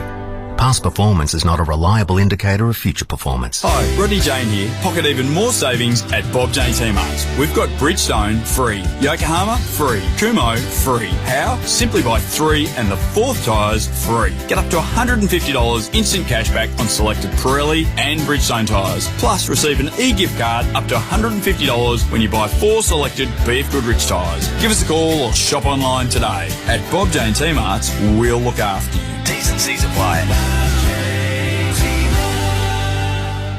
She thought it was true love. He looked at her. Handsome. Nice watch. Then he just started firing questions. How much do you earn? What are your assets? Why do you need my money? It was then she realised he was a bank and would never understand her business. Red Z knows when you need a loan, you need someone that understands the self-employed. With love from Red Z. Speak to your broker or visit redz.com. Red Z. Backing those who back themselves. Australian credit licence 311128. For the best clearance deals, go Harvey Norman. Shop Smart Technology. Save $1,000 on LG 75-inch 4K Mini LED Smart TV. Up to 30% off Windows 11 computers. All the big brands on sale. Save $250 on Electrolux 10-kilo washer and Motorola Edge 50 Neo smartphone half price, just $348. Shop mattresses, bedroom furniture, kids furniture and storage pieces, plus lounges, dining, outdoor furniture and barbecues. Harvey Norman half-yearly clearance. Best prices guaranteed. Conditions apply. Yeah, it's been a long week. Now, it's finally time to put your feet up and watch your team work hard to bring home the win. Seabus Super is on your team too, working hard to provide strong long-term returns for after the final whistle. Seabus Super, making hard work pay off. Read the PDS and TND to decide if Seabus is right for you. Past performance is not a reliable indicator of future performance. Hi, Rodney Jane here. Pocket even more savings at Bob Jane T-Marts. We've got Bridgestone free, Yokohama free, Kumo free. How? Simply buy 3 and the 4th tyres free. Get up to $150 instant cashback on selected Pirelli and Bridgestone tyres. Plus receive an e-gift card up to $150 when you buy 4 selected BF Goodrich tyres. Give us a call or shop online today. At Bob Jane T-Marts, we'll look after you. T's and C's apply. Shut up! The footy's on Triple M! Triple M Rock Footy. This quarter for Bunnings Trade. Bunnings Trade has tax time sorted with big deals on big brands. Oh boy, we've got a big final turn to come your way. Sydney by 16 points at three-quarter time. 5 goals, 16. They've sprayed their chances. 46, they lead Port. 4-6-30 for McDonald's and Ream Hot Water. Triple M Rocks Footy. Triple M Red Z lending stats. Ethan Meldrum. Yeah, 13 more shots on goal for Sydney. 11 more scoring shots for just a 16-point lead. Unexpected scoring. Both teams have converted their shots on goal to the AFL average. Sydney would be 38 points in front. They're only 16 points in front at three-quarter time. They've kicked away a big lead here. Leading players on the ground. Butters 26, Mills 24. Heaney, Sheldrick and Rosie, 19 disposals apiece. I'm sure we'll get to it in a second. 5 of us up here on air in the commentary box. 20% of us have just ducked away to chuck a tie on. Keen to find out who. Red Z lending loans for the self-employed. REDZED.com. Tomo on the boundary. He's got a job interview. Yeah, there's a fair bit going on down here as well. So 16 points in it, like we said. Horn Francis was the big one there. Injected into the midfield and things started to happen for the Port Adelaide Football Club. Looking at the start again, he's not in the midfield, so I don't know what's going on, but he's starting forward once again for Port Adelaide. Bob Jane T-Marts, a great buy 3, get 1 free plus instant cashback deals. Call the shop online today. T's and C's apply. Dom and Aaron. Look, as bad as probably this game has been inaccurate and fumbly, we're probably in a position where I'm most excited to see what is about to happen in this fourth quarter because, like you said, Dom, you'd hate to kind of be in Sydney's position because you know Port Adelaide are going to come. Yeah, you're right. I mean, Sydney have been solid all night, but they've hurt themselves on the scoreboard. But, Port kicked the first goal. Sydney go on their shells. We're in for a blockbuster. To McDonald's and Ream Hot Water, big final term about to get underway at the Adelaide Oval. Grundy sets himself. He's been dominant. He gets another tap away and then gets the clearance. The big ruckman kicks Sydney forward. Jones plays in front. Only went one-handed, then goes out after the footy. He fell over at the critical moment. Liddy comes in to help out. He's tackled straight away. And high, said the umpire. So a clumsy tackle came from Braden Campbell. And Liddy will get the free kick. A real let-off for Port. Gee, Grundy was good again out of the middle. He's had a fantastic game. Liddy, not much to go to, doesn't know what to do, so he's going to kick it long in just his second game. Visentini was being held, umpire said no, and it trickles out of play with Power Pepper right by the interchange gate. You just feel like Grundy's going to have a big fourth quarter, just the way he's moving at the moment. He's on his toes, he knows he's got to lift his team. Tomo on the boundary. Riley Bice has been injected into the game. It's Aaron Francis, can you believe it? It's been subbed out. Very much so. And a great third quarter. Yeah, big surprise. All right, Sydney win the clearance again. Centre wing. Coming in, Power Pepper. Great tackle. And he forces the turnover. Then gets a handball on hands and knees forward. Georgiada's good. Gets it back to Power Pepper. He's going to crash into a Sydney tackle. He takes it on. It's Rampy. And the umpire says, I'll have it. That was a great contest. Rampy and Val Pepper. Umpire agreed with you, Ditz. And, Ditz is sporting the tie. He's got himself ready for a big possible night of celebrating as we've got Port trying to reel their way back into this. Swans with the lead by 16. Blakey. Deep in defence here for the Swans. So we normally don't see him like this. He's normally on the move and pretty confident, but he looked a little confused. The kick in the end, Dom, brilliant. Gets it to Amati, who was on a really long lead. So very stilted for Sydney at the moment, trying to work it from back to forward. Radicalea peeled across, couldn't drag it in. Liddy taken high again, is he? No, umpire will run in. We'll have a ball up at half forward here for Sydney. Inside their forward 50, McLean and Warner deep. For the Swans. Grundy, Heaney came steaming through at that stoppage. Jordan got the handball. Goulden had a little blind turn spin. Got boot to ball. Amati tight against the boundary. And it's seen over with McInerney. Drew and Heaney going head-to-head. Drew's trying to lock him down at stoppage. They're going to be a good battle in the last quarter. So very tight start to this final term. 2.5 minutes gone. Sydney by 16 points. If you've just tuned in, very inaccurate they are. 5 goals, 16 they've kicked after dominating most of the game. Horn Francis, can he pick it up? Mills tackles him, and coming away, Jordan was legged. And we'll get the free kick. The whistle went. It was a mark taken inside 50, but the whistle had been blown. Horn Francis, as Jordan tried to get away from him, he wrapped his hands around his ankle area. So it was a definite legging free kick. So James Jordan goes very short. Ooh, a risky kick, but in the end, Papley took the mark.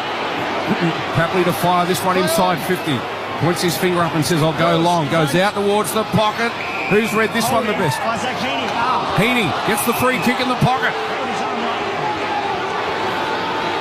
Let's see this one on the Harvey Norman replay, because he's well within range.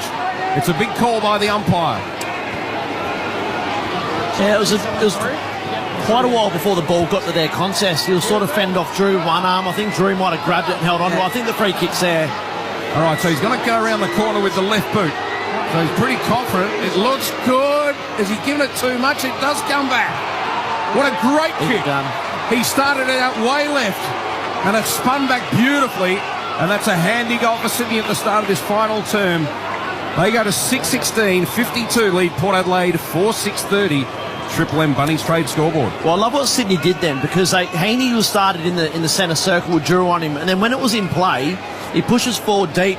Drew has to go with him. Drew's not a defender, so you get a bit of a, Drew's on edge there, one-on-one v Heaney, 20 metres out from goal, gives away a free kick, whereas when you look at Port Adelaide with Horn Francis, they are quite predictable. He either starts forward or he goes on ball, and it's, Sydney are just starting to be a little bit more creative out there, it seems, from the coach's box. He's just a champion player, Heaney. Anytime you get him one-on-one, you do start getting nervous. He's to start grabbing arms, jumpers, and has a left foot snap. Oh, yeah. Unbelievable. Aaron Phillips there with Dom Cassisi for Seabar Super. We're back in the middle for McDonald's and Ream Hot Water. Triple M Rocks footy. Swans bursting out of the middle through Jordan. Got it out wide to Rampy. Just sort of tumbled one end on end. Not a great kick. And Burton able to intercept here for Port Adelaide. Across half back. Trying to bite a bit off through the middle. Finds Drew. Little run by handball to Liddy. Over the top ball is good. Burn Jones has got space to move if he wants. Goes short. Nice hit up. Georgiades. So really quick opportunity for Port Adelaide to respond here. Well, Burton's kicked at the corridor. It was a little bit of high risk, but that's what they're going to have to do to try and stay in this game or at least win it. They're going to have to play a high risk type of game, and they went corridor. They had the overlap run, and I've got to say, Liddy, in his second game, this last quarter, he started quite well. So Georgiades, Cathedral End, 45-degree angle. He'll let it go from about 48 metres. Comes in. It's hanging out to the right. A bit of float back, but not quite enough. It's a minor score. So margin cut to 21 points. 6-16-52 Sydney. Port Adelaide 4-7-31. Triple M Bunnings trade scoreboard. Sydney have come out running hard. Bice out at centre wing on the end of that kick in, but Burton's cut the ball off. He'll go short. Oh, he's kicked it straight back to the opposition. Can you believe it? It's just extraordinary. He was very casual with the kick, and Rampy's on the end of it. So Rampy for Sydney from half back on the outer side. Kicks to a pack of players, no mark taken. And that kick from Burton was seemingly under no pressure at all. So throw in now, outer side of the ground. Sydney by 21. Grundy, Visentini. Throw in. And Grundy with another good tap, sets it forwards for the on-ballers. Then he goes in and wins the ball again. Hughes played a great game. He handballs forward, and the Swans kick inside 50. There are loose players everywhere. And Hayward's taken the mark. That was way too easy, Dom. It was. They just created the overlap from Grundy. Grundy's like an extra on-baller at the contest. And then it looks like they're one person down. They get the overlap handball. So in the second term, Hayward kicked back-to-back goals. Really ignited Sydney. Chance to kick another one. The lad who went to St Peter's College here in Adelaide improves the angle, kicks around the corner, and the Swans seize control of this game again. A couple of very good goals to start this final term. And the Swans go to 7-16-58. Lead Port 4-7-31. Port Adelaide need to respond straight away. Triple M Bunnings trade scoreboard.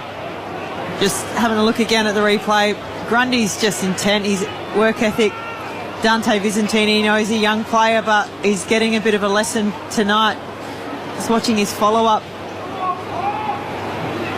Said he was going to be in for a big quarter, and he started very, very well. Yeah, Brodie Grundy, Red Z Lending Stats, number one ranked player on the ground now. 28 hit-outs, 11 of those have gone to advantage, 16 touches, 5 clearances as well, playing midfield numbers, as well as those 28 hit-outs. Red Z Lending Loans to the self-employed, REDZED.com there with Ethan Meldrum. We're back in the middle. So Sydney back out, 27 points on the Bunnings trade scoreboard. For McDonald's and Ream Hot Water, Triple M Rocks footy. Liddy tied up really strongly by Rowbottom. And Red Z Lending Stats as well. The scores from stoppages now a big difference in this game. Swans are plus 27 in that regard, 5-1. Tap down. What was the game high, Heath? Was it 28 points, Sydney? We're at 27 at the moment. Yeah, early stages, third quarter, they got it out to 28. Port kicked 2 in a row. Swans were the last 2 of the game. Bit of a wrestle here, Grundy and Visentini. Rowbottom stepped around. Oh, gee, how slick was that from Edie? He gave it and got it in a microsecond. Now Campbell. Sydney just possessing now. He goes backwards towards centre wing where Blakey is stationed. Reed Liddy now on the mark. Blakey just goes short. Keeping's off at the minute here. McInerney for Sydney. They lead it by 27, the Swans. He goes back to Blakey. Liddy closes him down hard this time. Little short. Chipping ball. Didn't find its target. Good spoil from behind there by Sin. Port win the footy now. Liddy on the logo. It was a sloppy ball. Rioli was going to come up and then he sort of went back and then he ended up getting the ball after Sim was able to dive through. Great ball by Rioli to Rosie. 60 from Hobart. Connor. He was going to chip in board to Marays, but now he goes long to the square. Jumping Georgiades. He flies. Couldn't drag it in. And it's a minor score, Port. It is Sydney by 26 on the Triple M Bunnings Trade scoreboard. Bunnings Trade has tax time sorted with big deals on big brands. Port Adelaide haven't had many chances in this final term. That was one, although Georgiades has had a shot at goal. But Sydney really in control at the moment, not allowing Port any room to move. Blakey goes very short to the outer side, then he'll run past and take the handball back. Chips over the top. There are loose Sydney players, Melican. Port Adelaide need to man up to try and regain the footy. So the Swans go long, along the outer side. Grundy territory. Too good. Takes a mark. Is he the best man on the ground? I think he might be. It'd be close. Squares it up to Roberts. Roberts goes to the middle of the ground. They're running hard, the Swans. Look at them go. They're running everywhere now. Right foot kick goes out towards the half-forward flank, out on a lead. And good strong mark taken by Papley. Well, Sydney starting to get a bit of reward for their hard work over the 4 quarters because, apart from missing goals, they've been super dominant. Almost had twice the amount of inside 50s. They've been cleaner and hungrier over the footy, so... Feel I've made a mistake here. I've kicked it straight to Drew, hit him on the chest. He handled a Farrell. Port, can they run? Can they create a loose down the ground? Powell Pepper goes long, looks for Willie Rioli. He's under it. He can normally do something clever. He goes to ground at the wrong time, and Wicks and McCartan are back there, and they'll mop it up. The kick across to the back pocket's not great, and Cunningham can't keep it in. And a little error from Sydney this time round. And I'll throw it in the right forward pocket for Port Adelaide. 33,576 here this afternoon. Just had to keep his feet, Willie, didn't he? Could have run onto that and made some magic, but great defence by Sydney. So Finlayson doing the ruck work for Port Adelaide. Richards got a handle on the up to Mead. He was tackled, taken over the boundary line, another throw in. Grundy's just doing whatever he wants now around those stoppages there, and he said he was going to have a big last quarter, but he's just absolutely grabbed his team on the back of his, put him through him on his back, and then off they go. So Finlayson in the wrestle with him. He was the sub Finlayson, subbed in for Sweet. Lydia was smothered off his boot. Now that might be in the back for Roberts. He's working hard. Umpire will run in. We'll have a ball up. Yeah, Red Z in this last quarter. Hit outs 9-0. Clearance is 6-1. Both Sydney's way. So Brody Grundy dominating. Here we go again. He gets front spot, but Finlayson was able to work through. Girioli held a long time without the ball. Umpire didn't play a free kick. Footy's wrapped up. So half forward here for Port. Sydney by 26. Triple M Bunnings Trade scoreboard. We've played 12 and a half in the final term. Sydney have come out strongly in the opening part of this last term. Port trying to work themselves a goal. Burne-Jones to Burgoyne in his 50th game. Powell Pepper crosses 50. Looks inboard. It's a high chipping ball. Georgiades beaten one-on-one there by McCartan. He was too strong. Thought he might have a shot at goal there, Powell Pepper. Tried to find Georgiades as Blakey waltzes his way, just walks out of defence and kicks to the back pocket. Milliken. It's a bit too easy, Milliken. Out to centre wing, and that's easy as well. On the lead up, this man Grundy. What are his stats now, Ethan? Yeah, number 1 ranked player. This will be disposal number 18. 7 marks as well. Highest number in 4 years. Back at Collingwood, he had 10 marks in the game. He's played at 2 clubs since then. Roberts. He just can't get the ball. You've got Jeremy Finlayson playing in the ruck, who's been the sub. He should be fresh. He should be chasing and not letting Grundy get in anything easy, but that's just too easy.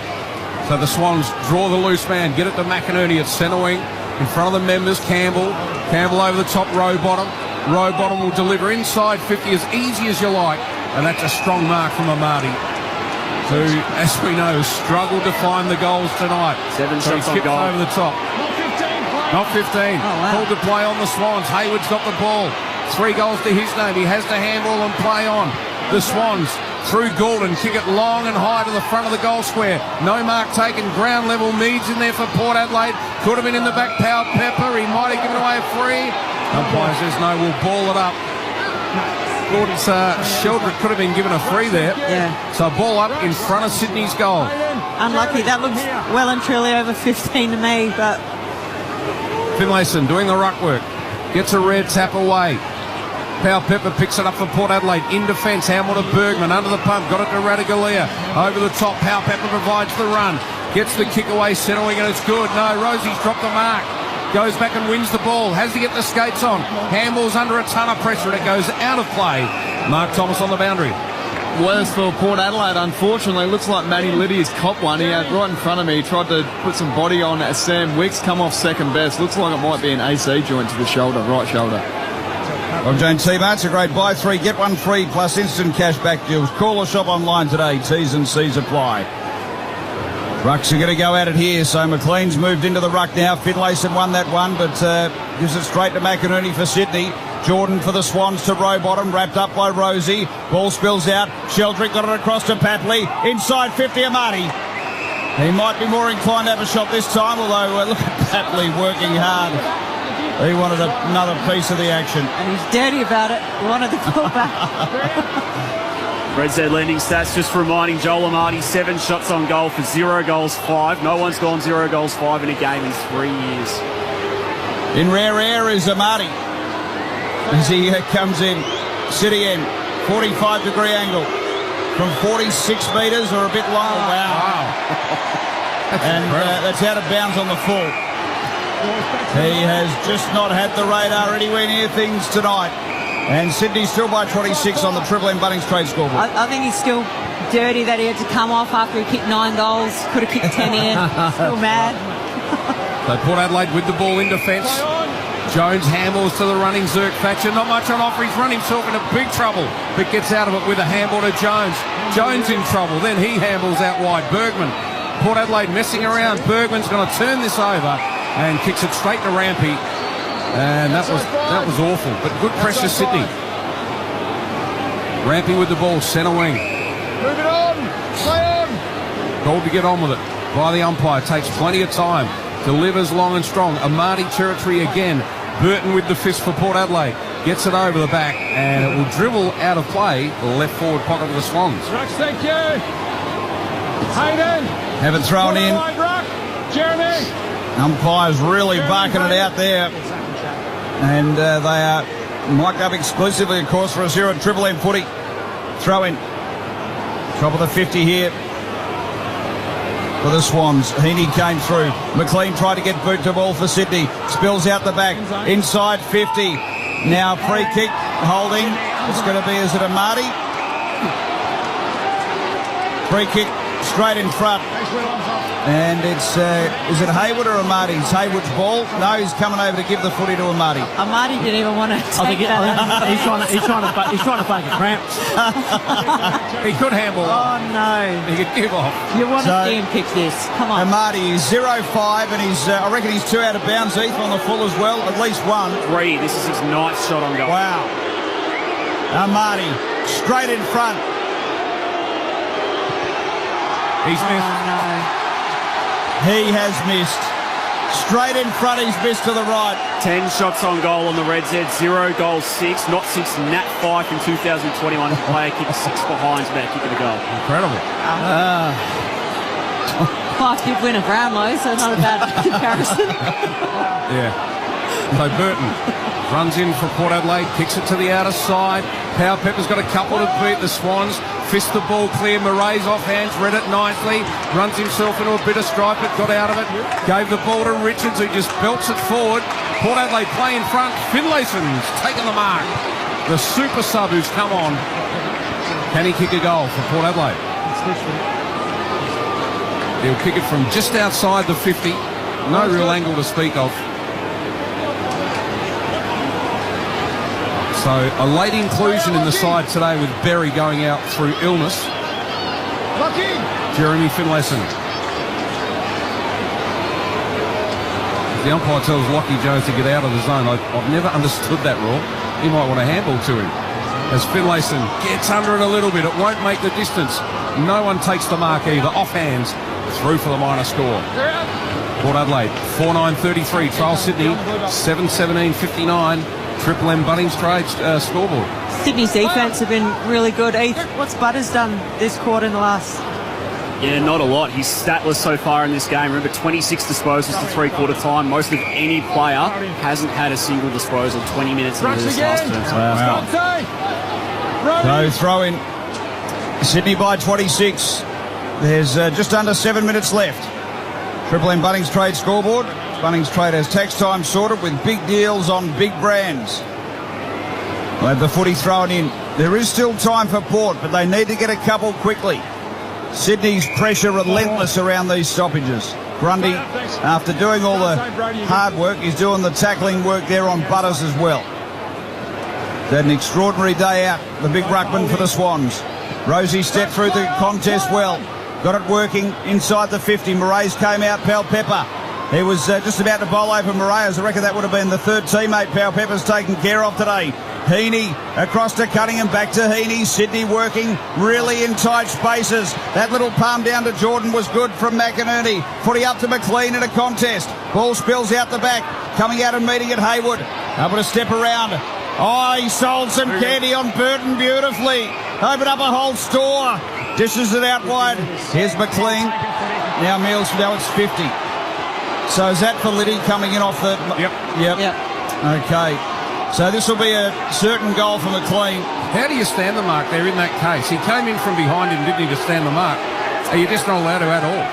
We stood the mark, and I mean Sydney had so many numbers, had so many options. It was going to look like a likely goal, and we just moved off of that stand. But it's such a hard rule because we see players able to move, and we see them, move and not get paid against them. So, but that was an amazing transition for Sydney. So McLean finishes with the goal, and the Swans push it out to a 32-point lead now on the Triple M Bunnings Trade scoreboard. Well, that passage of pace sort of symbolises the whole night for Port Adelaide. It started down here in the pocket here with Powell Pepper and Moraes. They were both sort of fumbling over each other, and one could have shepherded, the other one could have gone for the ball. Yep. They're both trying to go for the ball. They get Sydney bring numbers there, and then they sweat off it and they go forward. So you're starting to see Sydney's DNA coming through here that's been lacking in the first half of the year, which is their work rate. They want to hunt the opposition. They work hard. They play an honest brand of footy. Now, if they had a kick straight, they'd be in front by 10 goals. So Dean Cox would love what he's seen tonight. Comments from Dom Cassisi from McDonald's and Ream Hot Water. Triple M Rocks football back in the middle. Byzantini, a rare victory, but he's claimed by Grundy. Tackle, that's holding the ball. No, the umpire says I'll ball it up. Grundy continues to work hard for the Swans. As we see on the big Harvey Norman screen, McLean's in a bit of trouble. McLean's in trouble, limping badly. So Byzantini gets a free kick in the middle. Handballs to Burton, who provides a bit of run, delivers long inside 50, and the mark taken. Georgiades gets in front of a carton and takes the chest mark. After his 7 goals last week, has really struggled to get into the game. Has had 2 shots at goal, has kicked 1. So the kick from Georgiades will be about 40 metres out. Wide angle. Fair to say the delivery this week hasn't been as good as it was last week either, due to the Swans' pressure. So Georgiades starts the long run in. 45 metres, low drop punt, and he's missed. Minor score. Port Adelaide 4-10-34. It's not great kicking. And likewise Sydney 8-17-65. So 31 points the lead for the Swans. They bring the footy back in. Blakey has a couple of running bounces out of the defensive goal square. They slice through with a bit of handball here, Sydney. It ends up out wide. Intercepted here by Butters. That was off the boot there of Roberts. Big fist from Rampy. Cunningham came through. Oh, have a look at Warner. Tucks it under the wing. Port's number 1, Wingard in the chase. So the 2 number 1s. Wingard gave it to Grundy. Got it back. Goes long towards goal. Mark taken. Campbell. So Warner goes long and Campbell takes the mark right at the top of the goal square. Port might not be playing their best game, but Sydney are showing some really good signs of the team that we know they've been and what they can be. So if you're a Sydney supporter like my son, who's 8, who loves the lizard, you'd be pretty happy with tonight's effort. So in he comes Campbell, and the kick is good. So Sydney are out by 37. This will move them up above Port Adelaide on the ladder. Still a few games outside the 8, but you're right, Aaron. They're just building the style of play and what we sort of know Sydney have been, Dom. Yeah, you're right. I mean, Sydney came to work tonight. They came, they were prepared to go hard early, and it was almost like Port Adelaide came to the ground today thinking that they'll win on talent. Because, and that always doesn't get you over the line. They didn't bring that foundation of what they had the last few weeks, which is hard around the contest, everyone playing their role. They went away from it this week, and that's all Sydney need. Sydney, you give them an inch, they'll take a mile, and they've been ruthless tonight. They've just been at it for 4 quarters, and now they're starting to crack Port Adelaide open. Red Z lending stats, only one player on the ground who hasn't touched the footy in this quarter. It's Jason Horne-Francis, 71% time up forward, just the 1 centre bounce. Tomo on the boundary. Ditz mentioned about Hayden McLean. The big fella's come off with a knee. They're just doing a couple of tests at the moment, so fingers crossed it's nothing major for him. Port Adelaide have gone forward. Nice passage of play out of the middle. And on the end of it is Burn Jones, who takes the mark. So Horne-Francis has had his first possession. We heard earlier that Butters had hardly touched it this quarter for the first 20 minutes. You'd think if you're running the midfield and Butters hasn't touched it for 8 minutes, you're like, mate, go forward, Hornet, get back, get in, try and get him on ball. But it just seems they haven't thrown the magnets around. Couldn't agree more. Burn Jones straight out in front of goal. He's become a pretty reliable kick for Port Adelaide in recent years, and he makes no mistake. Port Adelaide get a consolation goal. 5-10-40. Trail the Swans by 31. 9-17-71. Triple M Bunnings Trade scoreboard. And Dom, he started as a halfback flanker, but he rarely misses, does he? No, he doesn't. You're right. He's done really well since going forward. And he plays a variety of different roles. He'll play a defensive forward role where he just has to chase all night, and then a few weeks later he might pop up 3 or 4 goals. So he plays a selfless role. But just getting back to Port Adelaide, you want to try and find a way to keep your best players involved in the play, and I reckon they haven't done that enough in the coach's box. He's the guy, if he's not kicking for a goal, you want the ball in his hands to make the next decision, because he rarely picks the wrong one. 9-2 from set shots this year. Darcy Byrne-Jones on the Red Zeds as well. Aaron Phillips and Dom Cassisi for Seabus Super, making hard work pay off tonight. 31 points the Swans lead. We're back in the middle. For McDonald's and Ream Hot Water, Triple M Rocks footy. Port looking to put a couple together quickly. Butters to Pal Pepper, runs to 52. It's a long, strong goal. Margin back to 25 points. Triple M Bunnings Trade scoreboard. There's 2.5 minutes left. Aaron Phillips, Dom Cassisi on Triple M footy. Where's this been? Where's this been all night? What's just happened? Now, look, strong passage of play, win the clearance, good finish, good direct footy, and, Pal Pepper, he's a player that also can lift a team if he gets going, but I reckon it's been a more total team effort from Sydney tonight. Yeah. There aren't too many bad players in this side tonight, are there? Whereas I think some of the Port Adelaide players really have drifted in and out at different times. And it's been a solid performance from Sydney right from the start. And everyone's contributed. And that's what you want. Yep. That's what you need. From McDonald's and Ream Hot Water, Triple M Rocks football. Rosie tackled out of it in the middle. Great job, James Jordan. Picked it up. Delivered inside 50. Radaglia. He's tried hard, Radaglia, it's fair to say. He's taken another good chest mark. But it's been an avalanche for him, the ball coming down inside 50. But he has, for the second week in a row, battled pretty hard in defence for Port Adelaide. He's got no Alir this week. Horne-Francis flies very high. Didn't take the mark, would have been spectacular. Byzantini wins it at ground level. Yeah, Radaglia and the Red Zeds, 4 intercept marks after 8 last week. Just funny, looking at Joel Amati, his last 2 games at Adelaide Oval, he's had 9 shots or more on goal in both of those. Last time he kicked 9 goals, 1. Tonight he's kicked 0 goals, 6. Yeah, big difference. The influence of Alir, Dom, you think, for Radaglia? Does it change the way he's had to play tonight? Yeah, he has, and I think he's held up pretty well. He's had a crack and he's gone for the ball when he should, but no, Alir has been the mainstay of Port Adelaide's backline for a long time, so it is a big out for him. But I think he's done his bit tonight. For sure. Grundy takes it out of the air, gets it out wide to Heaney. The 2 champions combine. Heaney kicks to the front of the goal square. Port get back in numbers. Sin opts not to take the mark, and he belts it out of play. And a throw in for the Swans. For the best clearance deals, go Harvey Norman. Upsize your TV, upgrade your tech, update your home. Harvey Norman Clearance, best brands, best prices guaranteed. They look after the Triple M Harvey Norman replay. Sydney by 25 points with a bit over a minute and a half left. Umpire throws it in. Burgoyne, Hayward in there, Sin. Burgoyne trying to gather, wrapped up. No, not quite. Able to escape. Got it to Rosie, now to Zerk Thatcher. We ended up with Radaglia, but that was not the intention. Radaglia gets it out of there. Free kick going to Port here, so Richards has got the footy. Hot Water needs replacing. Go for one that's steady, hot and strong. Ask your plumber to install the ring. Richards from halfback goes to Liddy. Short. Liddy Kicks high and long. He's picked out a tough one again. He gave Powell-Pepper an enormous task to beat two players on the other side. Red Z lending stats, just 32 inside 50s tonight for Port Adelaide. Last time they had less was 8 years ago, 2017. They had 31 in the game, only 32 tonight. Wow. Yeah, not a good stat. Throw in out of side. Grundy with a good tap. Roberts gets a handball away, looks for Jordan. McInerney comes in to help out. Grundy, another handball for him.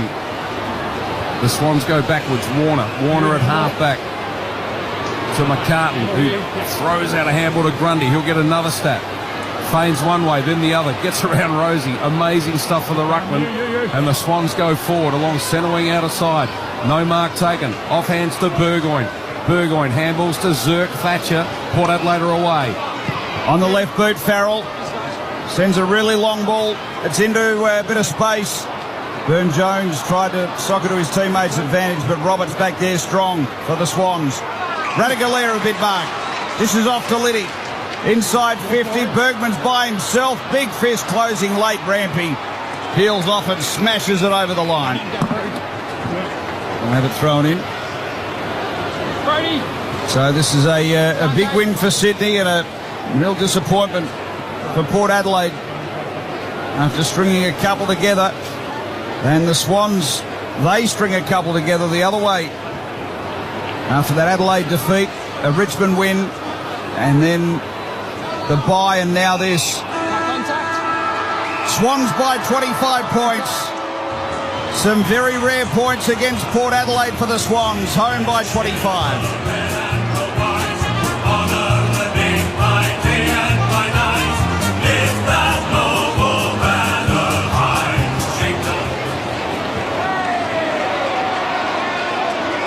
So really, Dom, you mentioned it a lot of times, if they kick straight, it was a massive win for Sydney.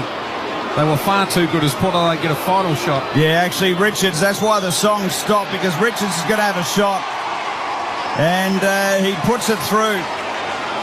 So the final score is 19 points for Swans as they get the song going again.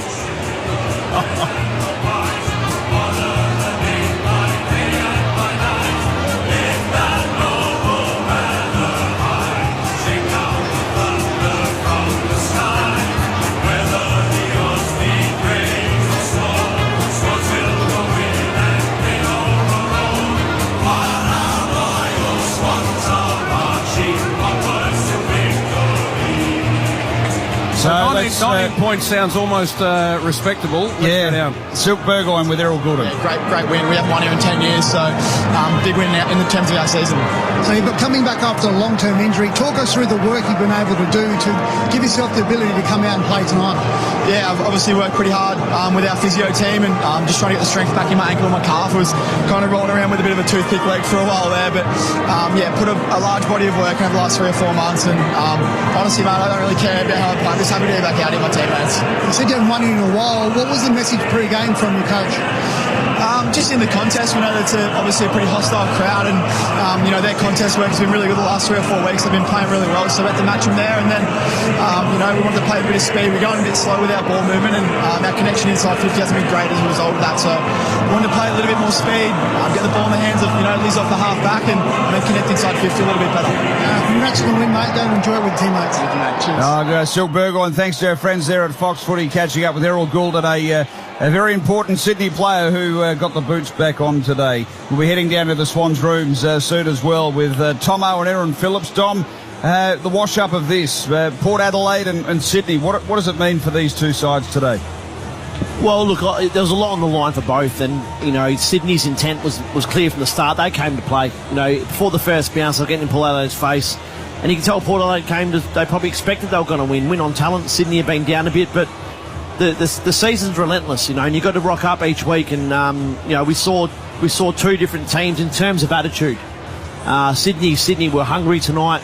You saw them just with their ruthless play right to the last minute. The Sydney, that Bloods culture they talk about, which they've had for the years in the past, but guys like their leaders, like Rampy was solid all night tonight. He gave nothing away, and Mills was the same. Let's head down to another star. Isaac Heaney with Sean Burgoyne. Hopefully gets us back on track. I think it was going to be a tough task coming down here. They're obviously in good form, and we've got a few personnel back, and the synergy slowly getting back. So the contest and the defence was good for majority of the time, and the ball movement, our finishing was atrocious. But we'll work on that throughout the week. But we're back to the basics and back to kind of what Bloods footy is. So that's good. Well, 29 and 2 goals for yourself. You must have took this challenge personal tonight. I was expecting a pretty hard tag, and he came to me, but then he said he was pretty crook. So it was nice to get a bit of freedom throughout the night. And it's good when the boys we use each other in the midfield and clean and composed with it. And Brody giving us first use, incredible. His form at the moment's ridiculous. So gives us, like I said, first use, and we can get proactive. You had some quality ins tonight. Errol and Joel and Paps and Robert. So what does that do for the group, getting quality back into the team? Oh, that synergy. You know what each other are going to do. We still, our ball movement's still a bit off, but bringing those guys back in with their intent, with and without the footy, and then like I said, that synergy and predictability is so important, and we've been missing it the first half of the season. So slowly back on track, and hopefully we can just keep building. Well, your season's still alive, which sets up a really fascinating game next week at home against the Western Bulldogs. Yeah, they're a scary side when they're up and about, so we'll prepare really well. You've got a 6-day turnaround, so we'll make sure it's a lot of recovery, and we'll really nut them out. So like I said, they're a very good side when they're allowed to be, so we've got to bring that pressure again. Thanks for the chat, mate. Go enjoy the win. Silk Burgoyne catching up with Isaac Heaney, who was a real star for the Swans today. Yeah, sure was. I thought in the end 19 points flattered Port Adelaide. Dom, you talked about it a lot. Sydney were inaccurate. Isaac Heaney just mentioned it as well. They really could have blown that game wide open in the first half, couldn't they? Yeah, they could have. They brought immense pressure. Their pressure rating was through the roof in the first half, and Port couldn't deal with it. The amount of fumbles, particularly in the first sort of 20, 30 minutes of the game. And from their key players, we saw Rosie fumbling, we saw Horn Francis. We'd see Port Adelaide players have 2 or 3 bites at the cherry in terms of having their hands on the ball first, and then Sydney would just sweat on them and run away with it. So they just couldn't withstand the pressure from Sydney, and they got a 101 lesson in hard work and work rate in close. So how do you explain something like that, Dom? Because Port Adelaide, absolutely season on the line stuff. They're coming off a couple of nice wins. They've got a nice little stretch at home. The Demons game was so strong and solid, and you thought, yep, they're back. But this is what happens with Port Adelaide, isn't it? It's like when you think they're ready to go, that's when they get beaten, then vice versa. When you think they're gone, that's when they come out and win. Yeah, you're right. It's a real tough one this year because they've had some they've had some big losses, right? And then they'll come out and they'll win. So it's a lot of it's between, it's a lot of it's upstairs and not so much physical. You can question the game plan a bit, I guess, but it seems like, their attitude towards the hunt, it fluctuates from quarter to quarter, game to game, and at this level, you can't do that. You just get found out big time, and it was clear tonight they were just off from the start, and the only way they were going to win tonight was on talent, as if the top 3 players got best on ground, they might have won tonight, because the rest of it was wishy-washy, and you just can't win games of footy week in, week out with that sort of philosophy. What about the Swans? Can they mount a challenge from here? Now they're getting these players back. Well, they've done it in the past, haven't they? It was a few years ago they lost a fair heap of games in the start of the year, and they know how to get it done. And, they're starting to get, they had Goulden, 2-time All-Australian, back in the team tonight. Heaney was in great form. They had Papley back. So, Mills is fighting his feet again down back, and Rampy. They have a core group of players that know what it takes to be really, really solid week in, week out. And if they can just get a few of their young guys to go along the journey with them, who knows? The only thing that I'd question with Sydney is that their scoring power. They just don't really have that key forward. You look at their goal kickers so far this year. They go wanting a little bit. It's like Heaney and Warner are second and third highest goal kickers with 15 goals each almost. So that's the only thing. If they really want to take the game by storm, they need to find someone. Amadi had 9 shots. If he had kicked 8 goals, rock and roll. So with Sydney, you can never. They'll never throw the towel in. They'll give it all they've got. Swans home by 19 points, and let's head down into the Sydney rooms with Tomo and Aaron. Just ready for the song now, boys. The Swans boys are just rolling on in, which is absolutely fantastic. And they're pumped as well with their first win over Port Adelaide in 10 years here.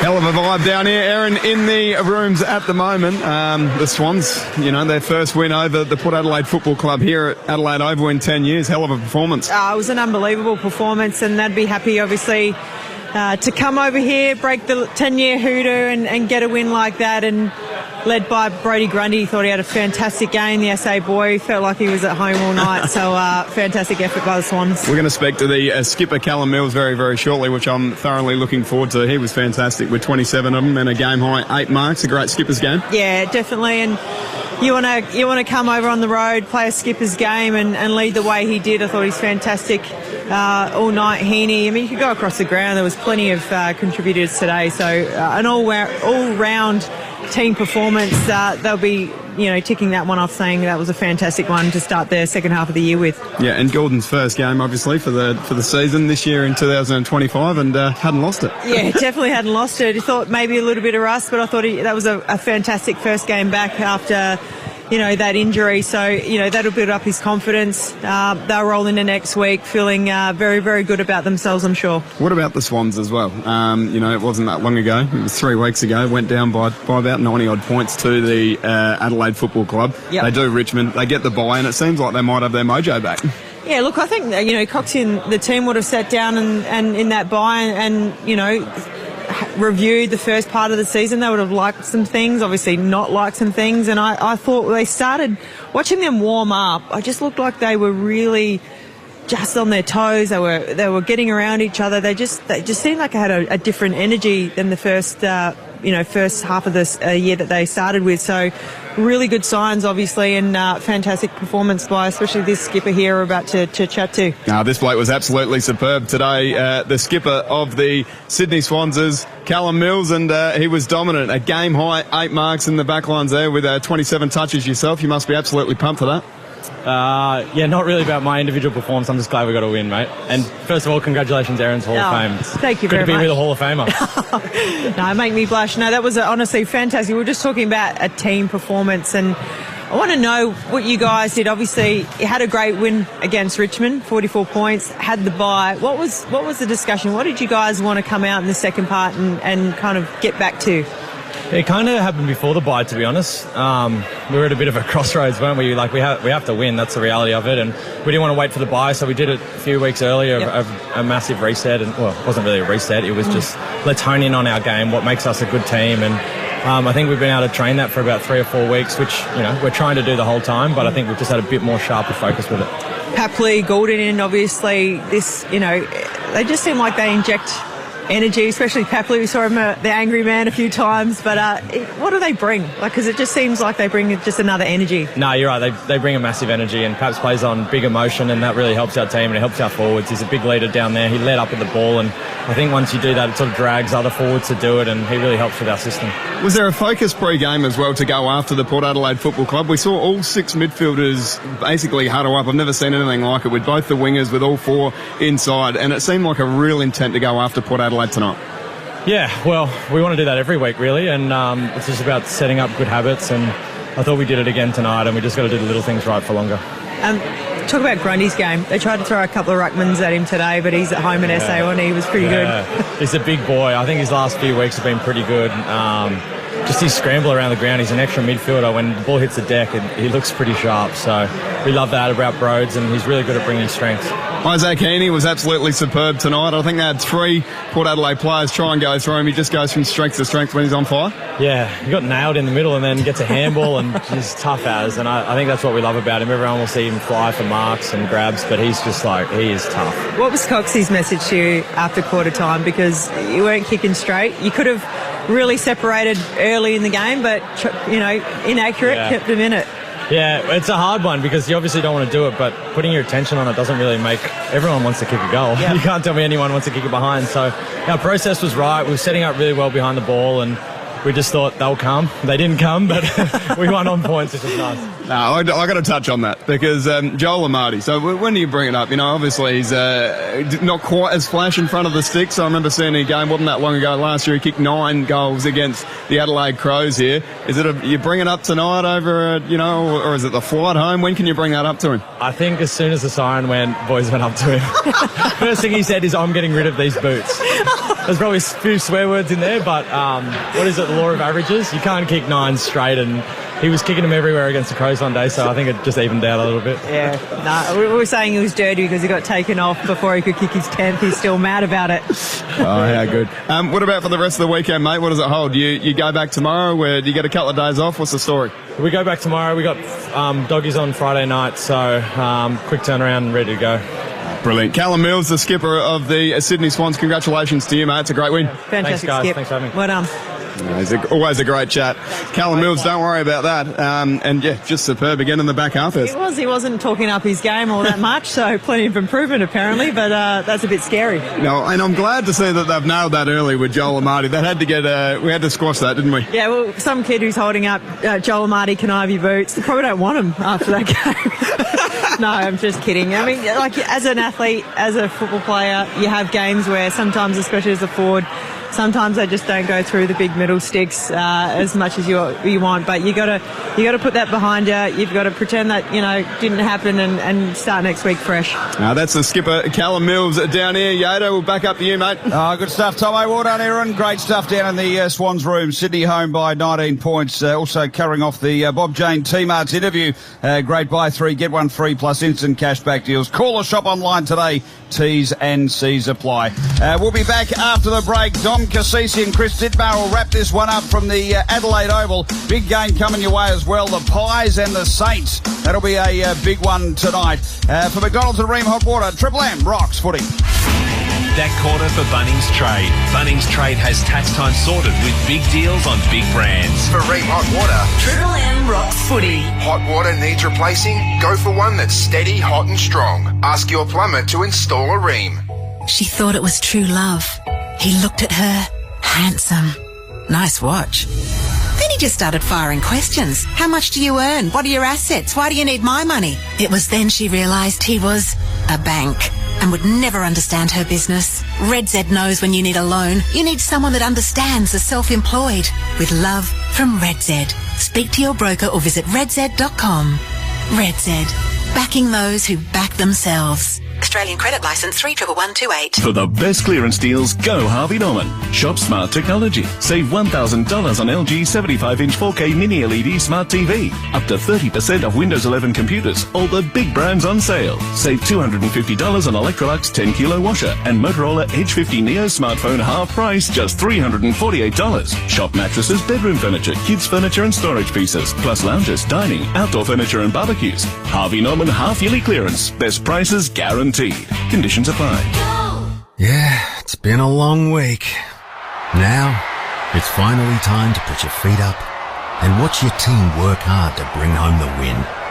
Cbus Super is on your team too, working hard to provide strong long-term returns for after the final whistle. Cbus Super, making hard work pay off. Read the PDS and TND to decide if Cbus is right for you. Past performance is not a reliable indicator of future performance. Hi, Rodney Jane here. Pocket even more savings at Bob Jane T-Marts. We've got Bridgestone free, Yokohama free, Kumo free. How? Simply buy 3 and the 4th tyres free. Get up to $150 instant cash back on selected Pirelli and Bridgestone tyres. Plus receive an e-gift card up to $150 when you buy 4 selected BF Goodrich tyres. Give us a call or shop online today. At Bob Jane T-Marts, we'll look after you. T's and C's apply. She thought it was true love. He looked at her. Handsome. Nice watch. Then he just started firing questions. How much do you earn? What are your assets? Why do you need my money? It was then she realised he was a bank and would never understand her business. Red Z knows when you need a loan, you need someone that understands the self-employed. With love from Red Z. Speak to your broker or visit redz.com. Red Z.